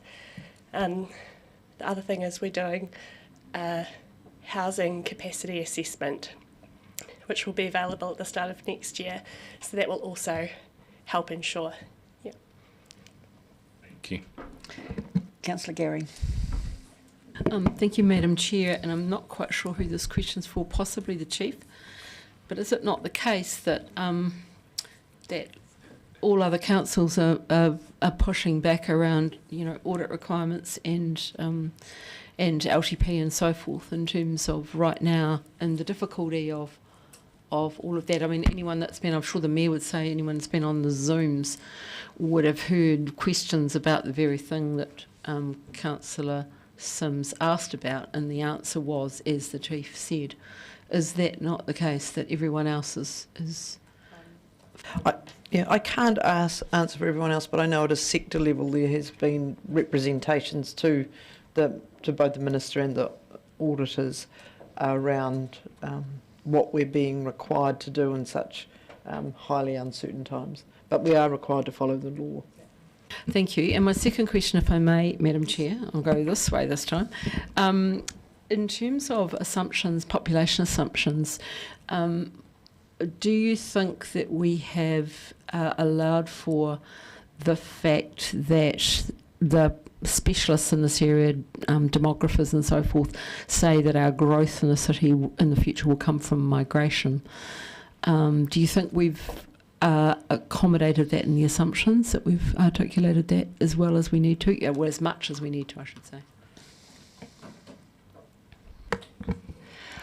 Yes, so Stat New Zealand just released last week an update about Dunedin being the first centre to start to decline naturally, which means that the number of newborns is not replacing those who pass.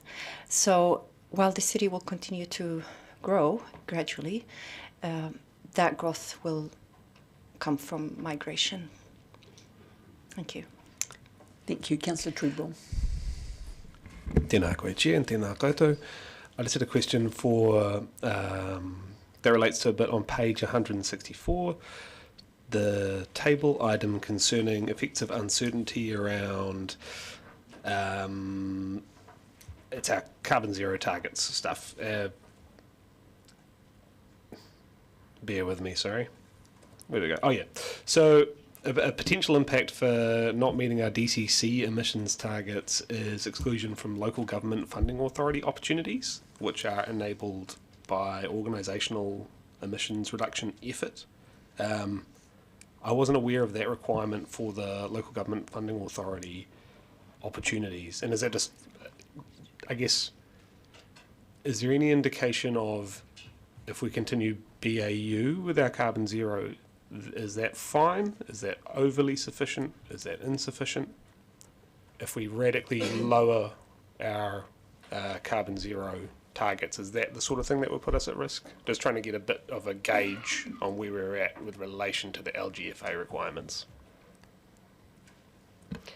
I don't have enough detail to properly answer your question, but we can definitely find out what are the sort of limits for being able to access that funding and come back to you. Appreciate that, that'd be great. And you've just reminded me of a question, Councillor Treadwell, which we don't have in here, is in relation to Standard & Poor's. And I know Standard & Poor's came out this week when there was some more announcements around rates capping and whether that's going to affect our Standard & Poor's grading. And because, I mean, I know they do an industry-wide, there's one of the components, it might not be us specifically, but that component. And I wonder whether we need to maybe pick that up somewhere within here in their assumptions. Because their assumption is that our grading stays the same. Thank you, Deputy Mayor. There's a number of financial assumptions that we haven't yet put into here. That one of them, another one's to say, you know, what does our capital program or deliverability of that look like? Because those assumptions will fall out to say, well, what are our budgets end up looking like? Because it may be that it doesn't end up being a high risk. Yeah, okay. Or maybe. So there might be something so that those comes, ones will be coming back. There's more to come. I know you said there's more to come. Thanks. Councillor Leviso. Tēnā koe, Madam Co-Chair, tēnā koutou. I think this question is for the Chief. So I'm just looking at the summary of considerations and, you know, LTP we know is all about the strategic vision, blah, blah, blah. So given our current strategic framework, which is in the middle of being refreshed, what do we know? Will we finish the refresh before we take the consultation document to the public? I will have to check on the timing of that work, but my sense is no. Yes, it would be helpful if Ms Sophie was here. She probably would give us a better answer. So I'll make a note of that and we can come back to you, yes. So just for clarification, so the work won't be finished, so what do we go on the current? Okay, thank you. Councillor Sims. So just looking for a quick clarification on an extraordinary figure on page 153 on the first page of the significant forecasting assumptions, and it states there that a 1% growth in Dunedin's population equals a 6.7% growth in GDP, whereas the national average is a 1% growth in New Zealand's population results in a 1.8% growth in GDP. And there's two bits to that. Firstly, does GDP drive population growth, or does population growth drive GDP? And secondly, can we assume that everybody that moves to Dunedin is incredibly hard working, or why is that figure so different to the national average?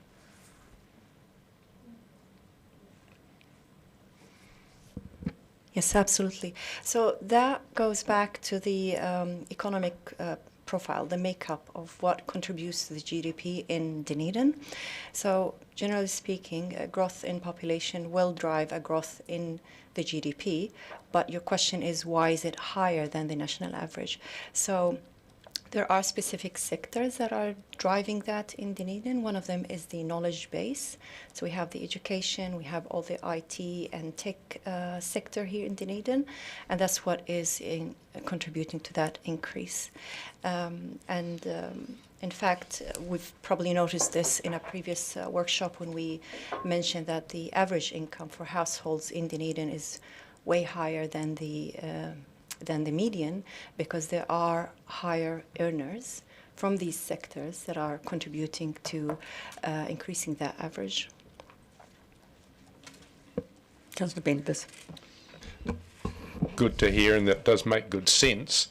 Looking forward, with AI being central to these IT and tech industries that you talked about, do we have the potential, in fact, even without population increase, to significantly increase GDP here in Dunedin, given that we already have this advantage with IT and tech industries?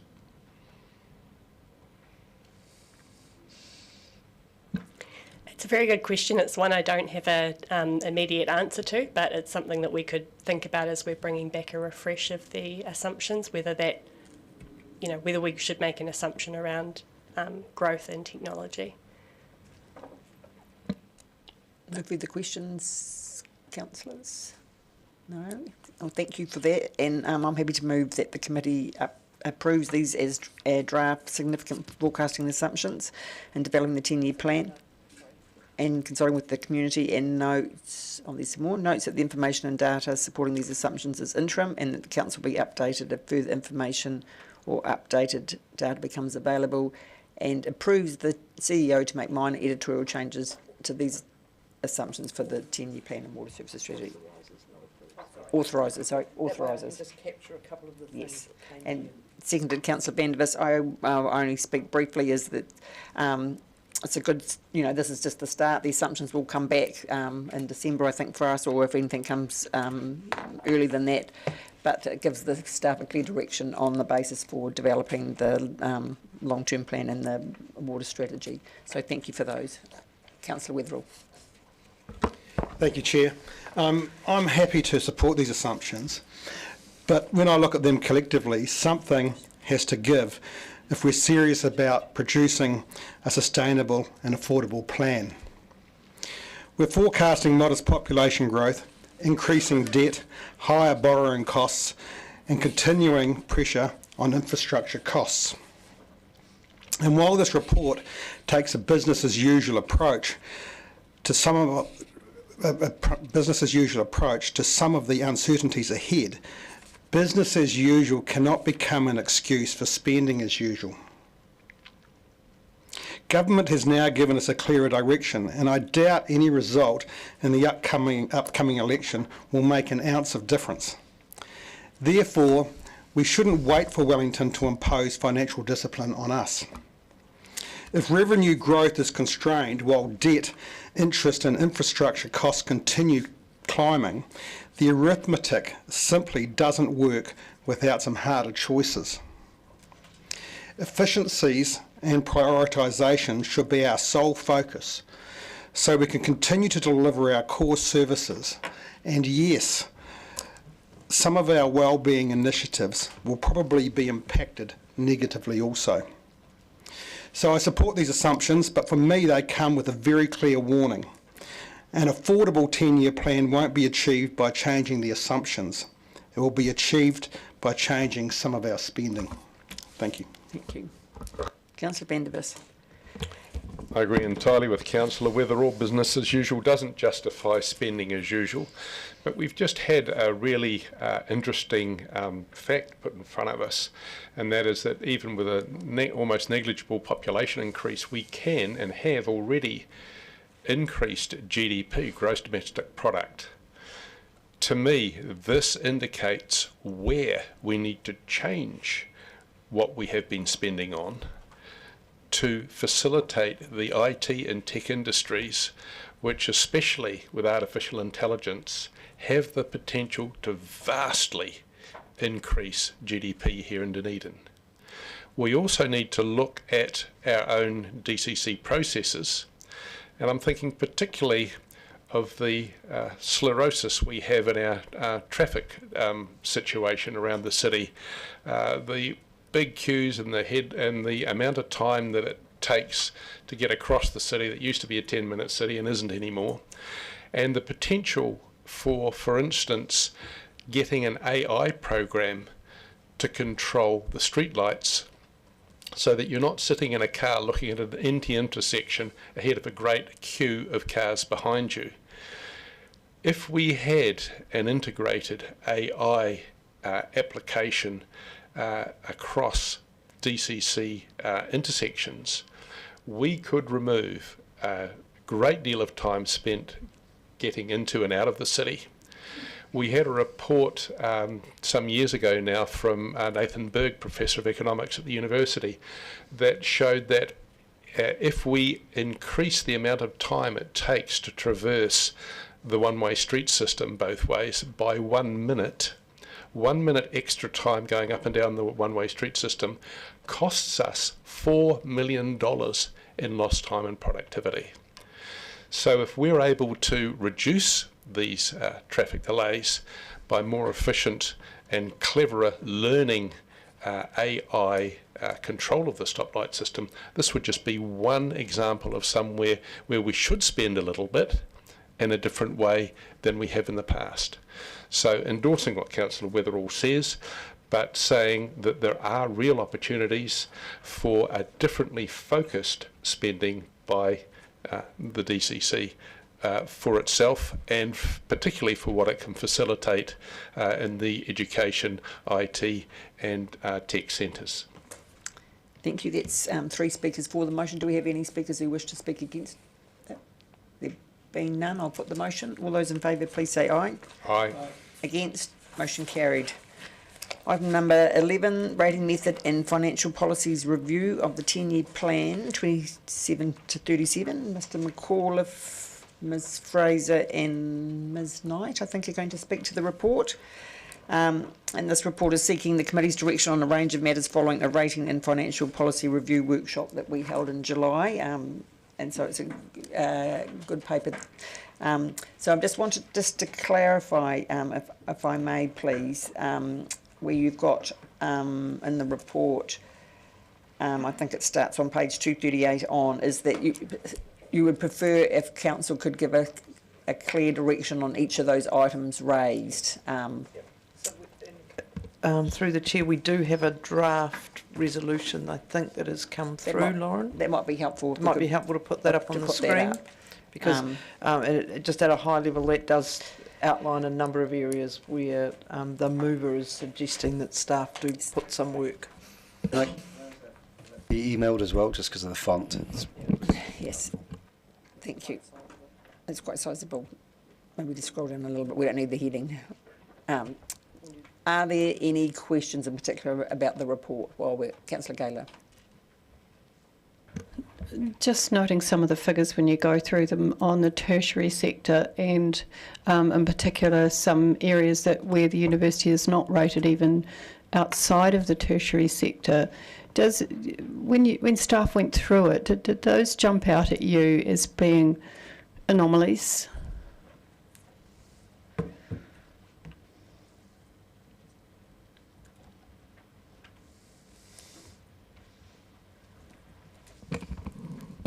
Thank you, Councillor. The list of properties that we have used, I guess, represents at the time the property would have been acquired or transferred or by the university. The assessment would have been done as to whether it was used as a university property or whether it was an investment property, then a flat or something like that, and gone from there. Whether, you know, we don't have a process where we continually review them, because we would rely on the use of the university with them, but something we could look into. And if I can, bear with councillors, that's not the resolution, I'll get it up, but the draft resolution that has been proposed asks for some specific work on some of those university properties. Okay. Yeah, that's great. Thank you. Yeah, because one of those is I think it's the University Chancellor's residence as well, which has quite a discrepancy in the amount that it's rated. So, regards that, I guess you've just answered that question. There will be a review then of those tertiary properties, and you'll come back with further detail around that, so that we can then look at, you know, whether or not we can actually, you know, rate those areas a little bit more than we are. Thank you, Councillor. The current resolution reads to say that we'll go away, do some investigation and get some advice in terms of what we can rate and what we can't under legislation, and where it stands, so that we have a clearer picture of what we can and can't do, and whether we decide we want to fully rate or partially rate, and go from there. It also has appeared that in Auckland City Council has done some research around that with regards Auckland University. Have you looked at their work, and are you going to consider that? Thank you. Yes, that's going to be part of our investigation, is to talk to other university cities and how they're rating and their interpretations. Thank you. Ms. Sophie. Thank you. I have two questions on page 241, and it's talking about the rates remission and postponement policy. And I just wanted to understand this bit a bit more. B, natural disaster, whether to remove the criteria of government funds that rates relief. And I didn't quite understand what that meant. Thank you. In the workshop, we addressed that at the moment, because we do have that criteria in place. We have never actually been able to put that policy into practice, even though we've had things like red sticker properties, because it had that proviso that we had to have government funding. The reason why we're recommending to remove it is because if we are provided with government funding, we can go ahead regardless of a policy anyway, and then that way it gives the decision back to us on when and how to give that remission. Oops. And we've had things like that occur, haven't we? Because I've been in touch with someone. We have. That's great. My next question is just around page 240, paragraph 41A, and it just talks about discouraging vacant or derelict heritage buildings, about the higher general rate. And I just wonder if, when we're looking at the policy around that, if we can look at the reason for the vacancy, because in the significant forecasting assumptions it had that there was an increase in vacancy in heritage building office space. So I wouldn't want anyone that's got vacant space. Yes, as we will be at this stage, it's kind of like an investigation to look at these. Yes, we can look at what the makeup of for some of these are to help with an informed decision on which pathway we may want to go. Yeah, and I just kind of want to flag about that there's perhaps a penalty bit for deliberately vacant/derelict heritage buildings, but there's also, we've got some challenges around heritage buildings with office space that aren't getting people coming into them, so and might possibly be looking for some rates relief or support along there. So that wasn't could you look at that, please? Are there any further questions, councillors? Councillor Gary. Thank you, Madam Chair, and I was just trying to find the place. Page 238, and it's the rate arrears under C. During the process, staff offer support to enter affected ratepayers into a payment plan. I just want to check in with you how the relationship with PSO and their Office of Help, how that's all going, because as I've noted before, I appreciate our staff are not social workers, and I don't necessarily have specific training in this area, and it's a tough gig for both parties. So can I ask how that relationship's going in terms of the offer of help? Thank you. Yes, we do. Whenever someone calls up to look at these sorts of situations, agreed, part of what we'll say is, are you also aware there's some budgetary services available like the PSO, and give contact details. We also have a good relationship with them where we meet once every 6 months just to discuss what's going on in the community and how the two entities can help in any way. Yep. And have there been some helpful things in terms of practical things you've been able to implement because of those discussions? Yes, for some of the people that are going in the remission side of rates, we encourage them to go seek budgetary advice, because usually if they're in that sort of state, they need further wraparound services than what we can offer. And because they have sought that support from there, it makes the application stronger with their information and support back that they have sought advice, they have looked at other opportunities and are still seeking some support. And I commend you on that work, because often people in that situation will be very stressed and distressed. And if I think of the natural hazard example, yeah. Councillor Walker. Just the part B of this motion just doesn't make sense, that sentence. You might want to reread that when it's just says can be considered. Just for the diction in there doesn't work.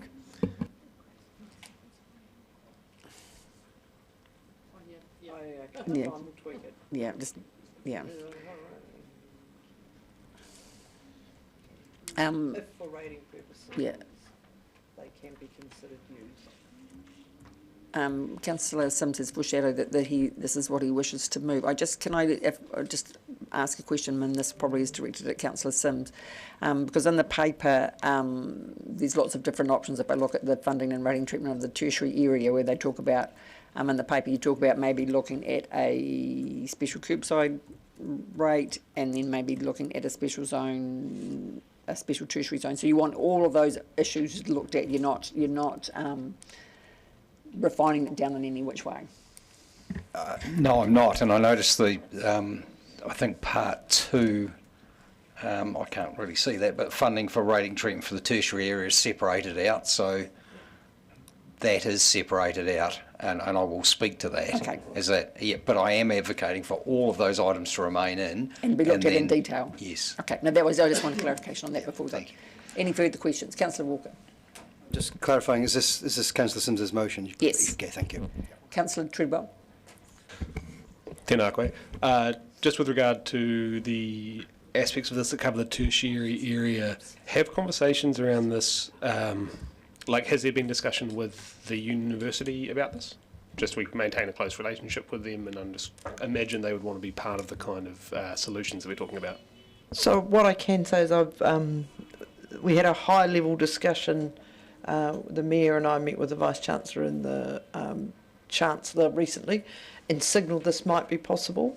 But also signalled that we would, if it was requested, Council still has to consider the impacts of that before any decision is made about whether or not that would be consulted on. And I've texted the Vice-Chancellor today just to let him know that this was a likely matter that was coming before Council, so he was aware. Fantastic, thanks for that. Councillor Gaylor. Just looking at page 238 and item C, rates arrears, and the figure of 5.4 million. How does that compare in terms of rates arrears for previous years? I know when I last looked at it, it was higher, but I couldn't tell you exactly how much higher.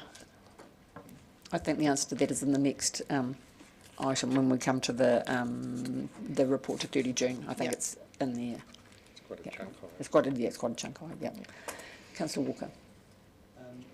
And just the obvious question that would be, I'll ask the question, you can nod or say yes or no. It's just isn't it important for us to remember that changing the way that DCC calculates and allocates rates does not change the total amount of rates collected, it just, the distribution changes it.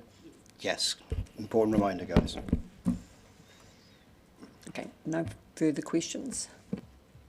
Thank you. So Councillor Sims has indicated he wishes to move this, and I think Councillor Vandervis is seconding that. So Councillor Sims. Thank you, Deputy Mayor Lucas. And I'm going to need your leave. My speech is not 10 minutes long, but it's not 3 minutes long either, so it's somewhere. No, it's fine. Thank you. I very much welcome the Rating and Financial Policy Review Report, and in particular the opportunity for this Council to review our approach to a variety of rating matters which are perhaps overdue for review. Each of the aspects identified by staff should be considered further. The true rating subsidy for the stadium should be quantified and transparently understood by the community. The increased load on the city's resources created by densely populated student flats, many of which are commercially driven for-profit enterprises and not residential homes, must be evaluated and considered by Council. There is perhaps an opportunity to recognise the non-commercial load on heritage building owners along with the contribution that these owners make to our city, but at the same time consider rating levers to prevent or severely penalise demolition by neglect, which detracts from our city. I'm seeking to add in the two further elements for review: the rating differential for commercial properties and whether that differential is working for or against the other outcomes that Council seeks for our city, and that should be discussed. But I also seek a review of the Council's interpretation of the Local Government Rating Act 2002 and its effect on tertiary institutions. And there are several reasons for this. But I will start by saying that I have no issue with tertiary institutions, along with schools, paying targeted rates only and not paying general rates for their educational assets as is determined by the Rating Act of 2002. However, the university owns $1.5 billion of property in Dunedin and has a slew of properties which were once rateable and now are not, due to the change of ownership. The university has regularly purchased houses, commercial premises and even public houses to get control of the property for the long term. The university owns a lifestyle farm property at Pukerangi, for which it pays no general rates, and I have yet to meet anybody that can tell me why. The Rating Act determines that ownership of the land is not the only factor in determining whether a property is rateable or not. The use of the land is also a factor.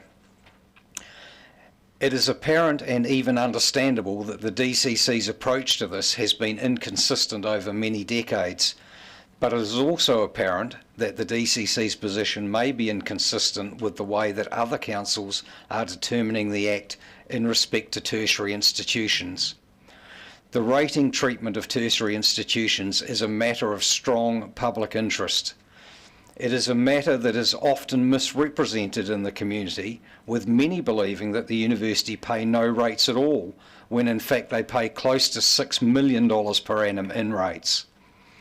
Equally, it is not quantified or understood that the university likely benefits from the rating treatment for tertiary institutions to the tune of between $11 and $13 million per annum. At the very least, this level of subsidy needs to be recognised and understood.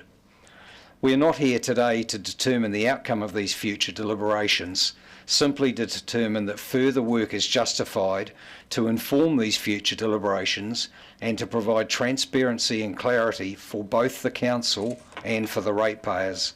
And for that reason, I ask for your support. Thank you. Councillor Weatherall. Thank you, Chair. I'm very supportive of this review because I think it's time we had a good hard look at not only how much we rate, but how fairly we rate. The tertiary area is a good example. If an area receives an enhanced service and generates additional costs, then surely it's reasonable to investigate whether those additional costs should follow the service rather than being spread across everyone else. I'm also interested in the heritage proposals. We want people investing in, strengthening and restoring our heritage buildings. We should be careful that our rating system doesn't become a financial punishment for doing exactly what we are encouraging people to do. Moving rates from one pocket to another doesn't make Dunedin more affordable. It just changes to whose pockets we're taking the rates from. The report tells us exactly that changing the rating method will not change the total amount Council collects. So yes, let's make the system fairer, let's investigate the anomalies, and let's make sure those receiving enhanced services contribute fairly towards them. But the most important word in this report for me is affordability, and we need to be very clear about what that actually means. If we genuinely want rates to become more affordable, the biggest rating reform of all is controlling what we spend. In closing, I'm happy to support further investigation of all 6 areas identified in this report. Thank you for staff for bringing forward what I think is a very sensible and timely recommendation, and I look forward to seeing the detailed options coming back around the table very soon. Thank you. Councillor Treadwell. Tēnā koe, Chair. It's often a surprise to our constituents how little power we actually have when it comes to affecting what happens to properties in our city. And I think that's most evident with the kind of visible scenarios of demolition by neglect which crop up every so often. where we do have power is in the system of ratings, and I think this sort of calls back a little to our discussion earlier about the Wipori Fund. We need to be looking really hard at all the tools that we have available as uncertainty mounts around local government reform particularly.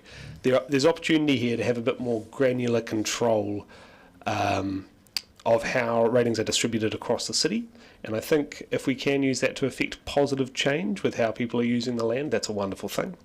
For the avoidance of confusion, I do want to stress that we can't affect the rate take here. This is talking about the distribution of rates. It would also be remiss of me not to suggest that we also include the University Students Association in these kind of discussions, because if we're talking about the rate distribution in an area, we do also need to consider how that flows onto the renters within an area who will be very much affected by it. But I think this will all be very valuable information that might result in us having some more granular and hopefully positive control and effects through the use of targeted rates. So very happy to support this, and thank you to the mover. Thank you. That's 3 speakers for. Do we have anybody who wishes to speak against this? There being none, I'll put the motion. All those in favour, please say aye. Aye. Against? Motion carried. Now I'll just seek, I'm just going to look at for advice here. We've got item number 12 is the last item in the public part of the report.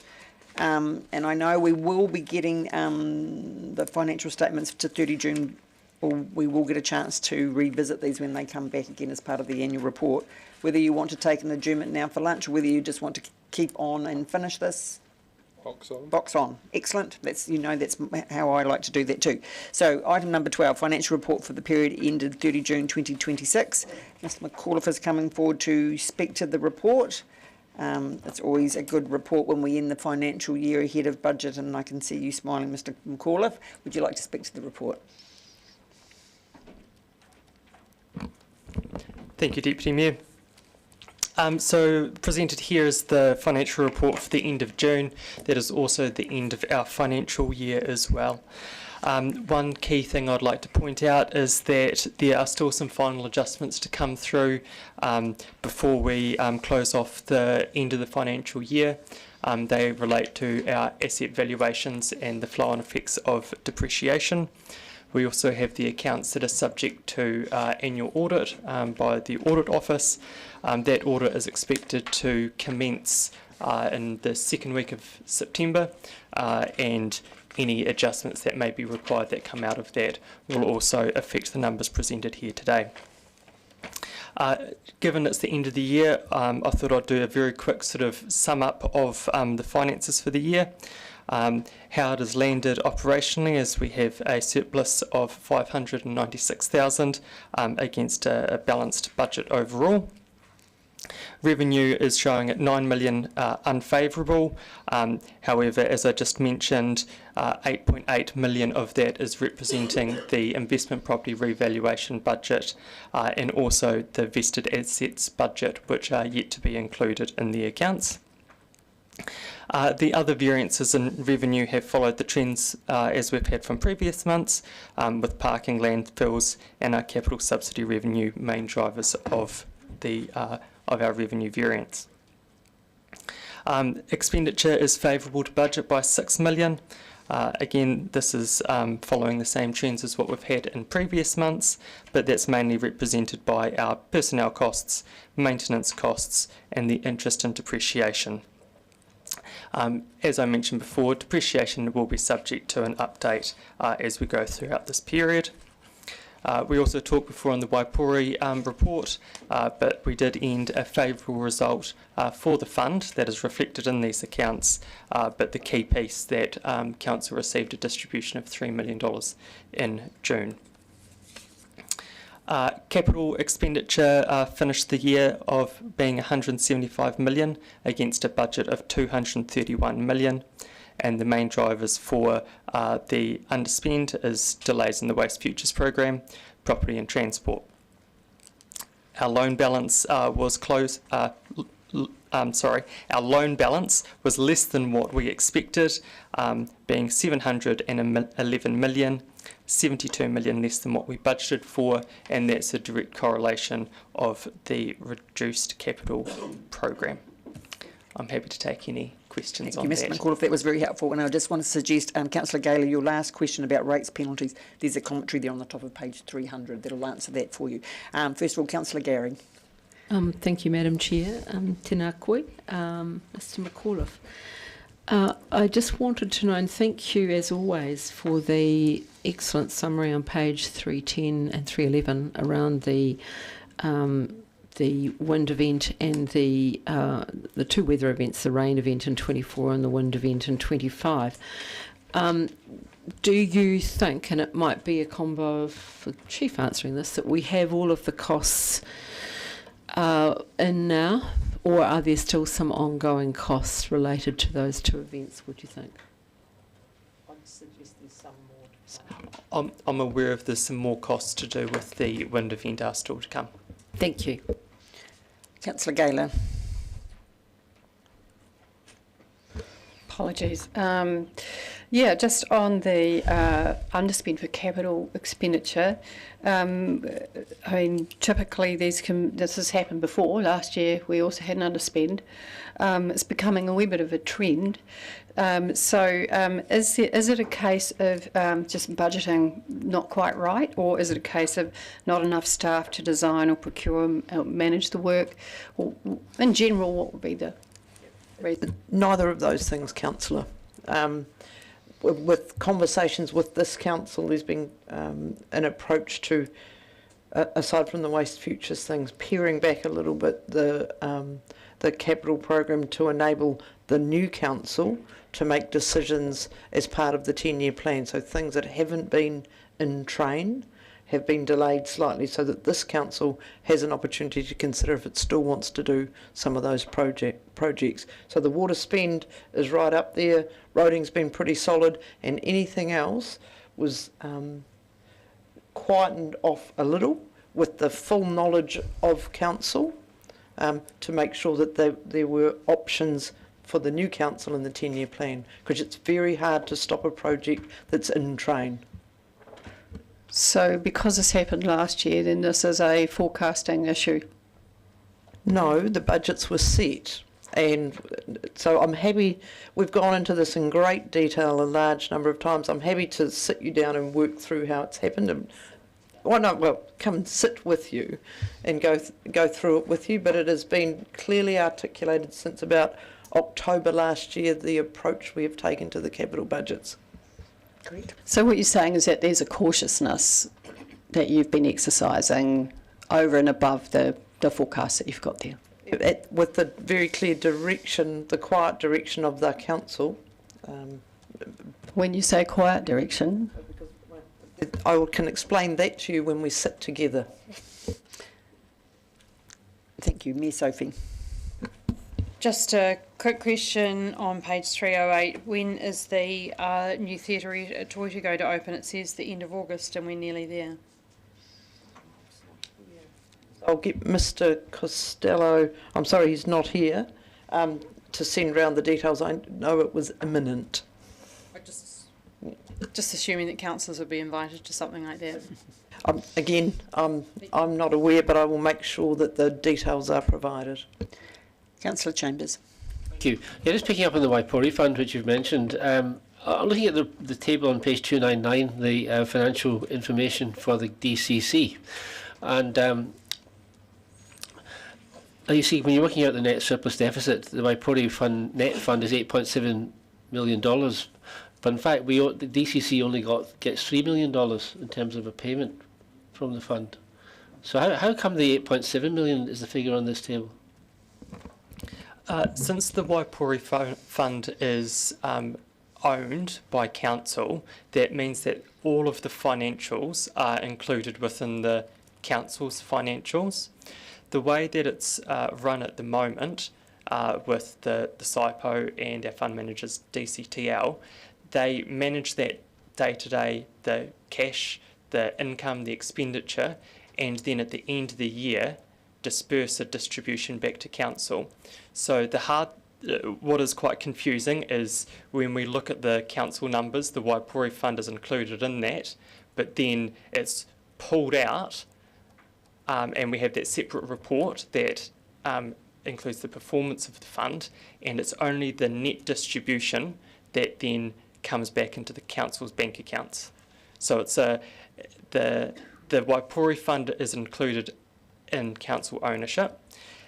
The way that we deal with it is we pull it right to the bottom line so that you can see the impact of the Wipori Fund income and expenditure separately to the rest of council's operations. I see we need accounting 101.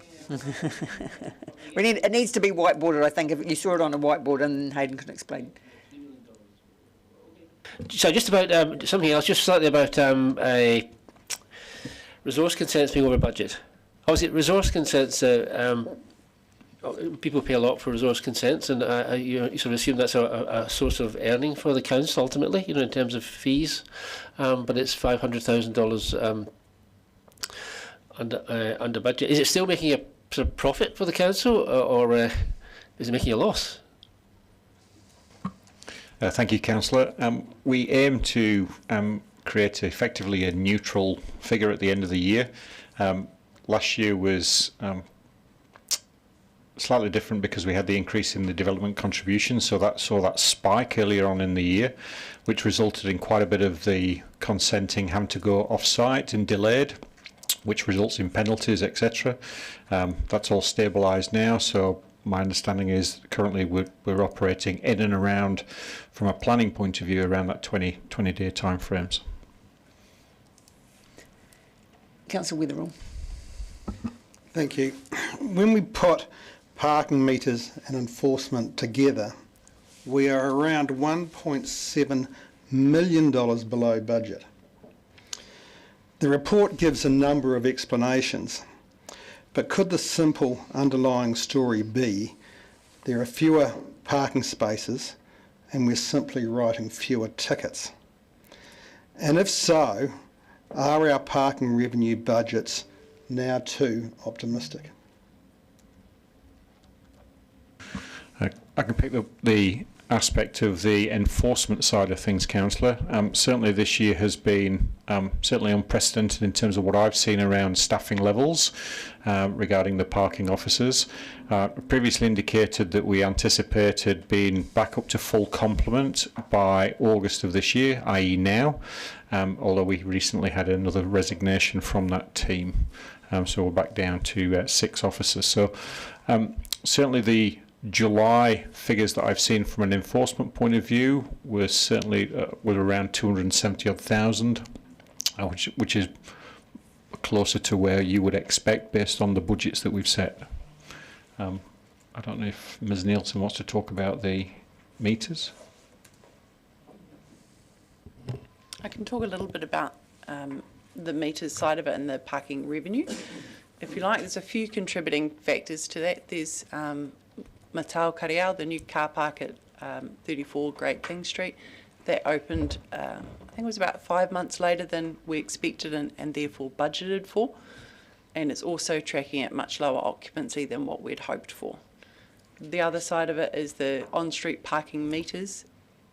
To be fair, we had quite an ambitious budget there in terms of occupancy, and we simply haven't reached it. So back to my question, do you think our parking revenue budgets are too optimistic? We're reviewing that at the moment. Thank you. Councillor Gaylor. Yeah, just going back to my favourite hobby horse, the capital works projects. Is it possible to have them, those underspends broken down by category, transport, water, etc., or is that already in there? It's in the report. Yeah. If I could refer you, there's a summarised version on page 317 and a detailed version from pages 319 to 325. In the future, would it be possible for us to have, rather than just the figures, but just a small paragraph on each one as to why the underspend's occurring? So a little bit more information higher up the report? I think Thank you, Councillor. We aim to do that on pages 308 to 310. We have each of the council activities listed and some paragraphs of why we're over or under budget. Great, thanks. There's a lot of words there, but it would be handy in a table. The attachments are tabulated, I think, if you go towards the back. I mean the words, the actual reasons would be handy to have in a table rather than in paragraphs. It'd just be easier to read. Thank you. Councillor Hall. Hi, sorry, I think this might be more opinion, but here we go.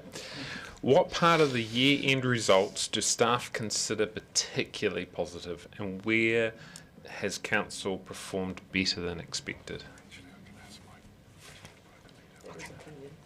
That is opinion, but I think broadly the overall operating results are pretty solid in the environment that we found ourselves in, and that the fact that we had, albeit some of it is because of a slightly delayed capital program, that we've been able to control our costs in an environment where we had a whole lot of things still going up, that the operating result is solid as it is, I think is something that the team across the organisation should be very proud of.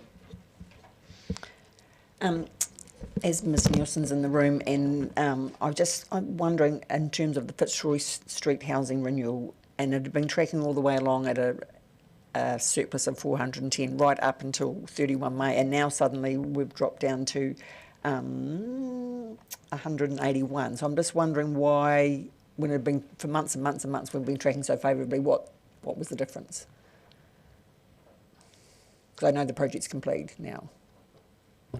That's right, the project is complete, and I know the project had some costs come in at the end. I just don't know off the top of my head what they are. Can I come back to you on that? Yeah, that's absolutely fine. And just one other question, I'm not sure who to direct that at. It's a similar thing with the Tunnel Trail project, which is detailed on page 309, which had been tracking all the way along that it was going to be 340,000 shortfall, and now suddenly we're on a 603,000. So I'm just, and it talks about due to a 400k carry forward, and I'm like, that seems such last minute. And I've gone back all the previous months, and then this has just suddenly appeared in, so I'm not sure what's suddenly gone on with the Tunnels Trail. I know that's a very, it's a well looked at item by the public. I'll just check if staff here are able to answer that, Simon. I'll get it for you. Thank you. Yeah, good afternoon. So the Tunnels Trail has been a victory of its own success. So we opened up the tunnel and the track, but then there were so many people using it, it became a real safety concern going down Gladstone Road. So additional work was done to construct a shared path along the side of the road and improve the parking for access. So that's the cost of the shared path that's on Gladstone Road, not the rest of the Tunnels Trail project from then. Okay, thank you. No further questions. Councillor Bandivas has indicated that he wishes to move this. I'm happy to second that. Councillor Bandivas. I don't really need to speak to it. Just happy to see that it's been well documented, that it's very clear, that we've had a favourable to budget 3.6 million out of the Wipori Fund, and that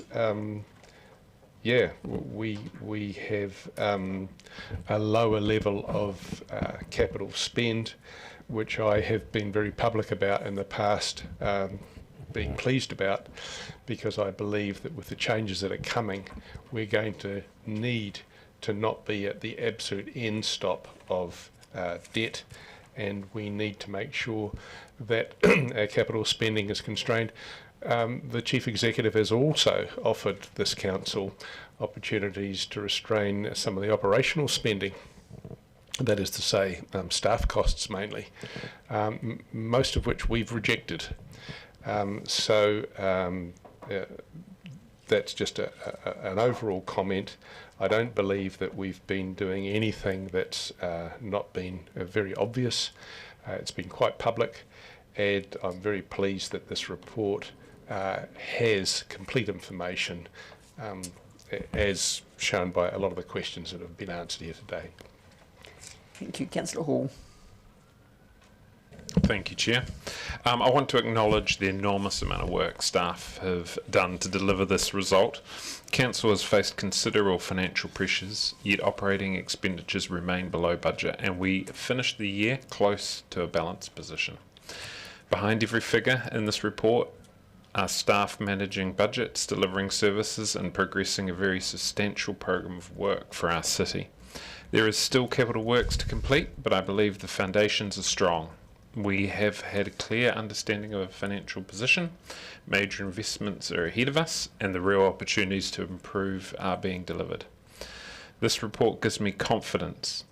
With the work we're already underway, Dunedin has a positive future ahead. I sincerely thank everyone involved, and I look forward to seeing more of this kind of good news in years ahead. Thank you. Councillor Gary.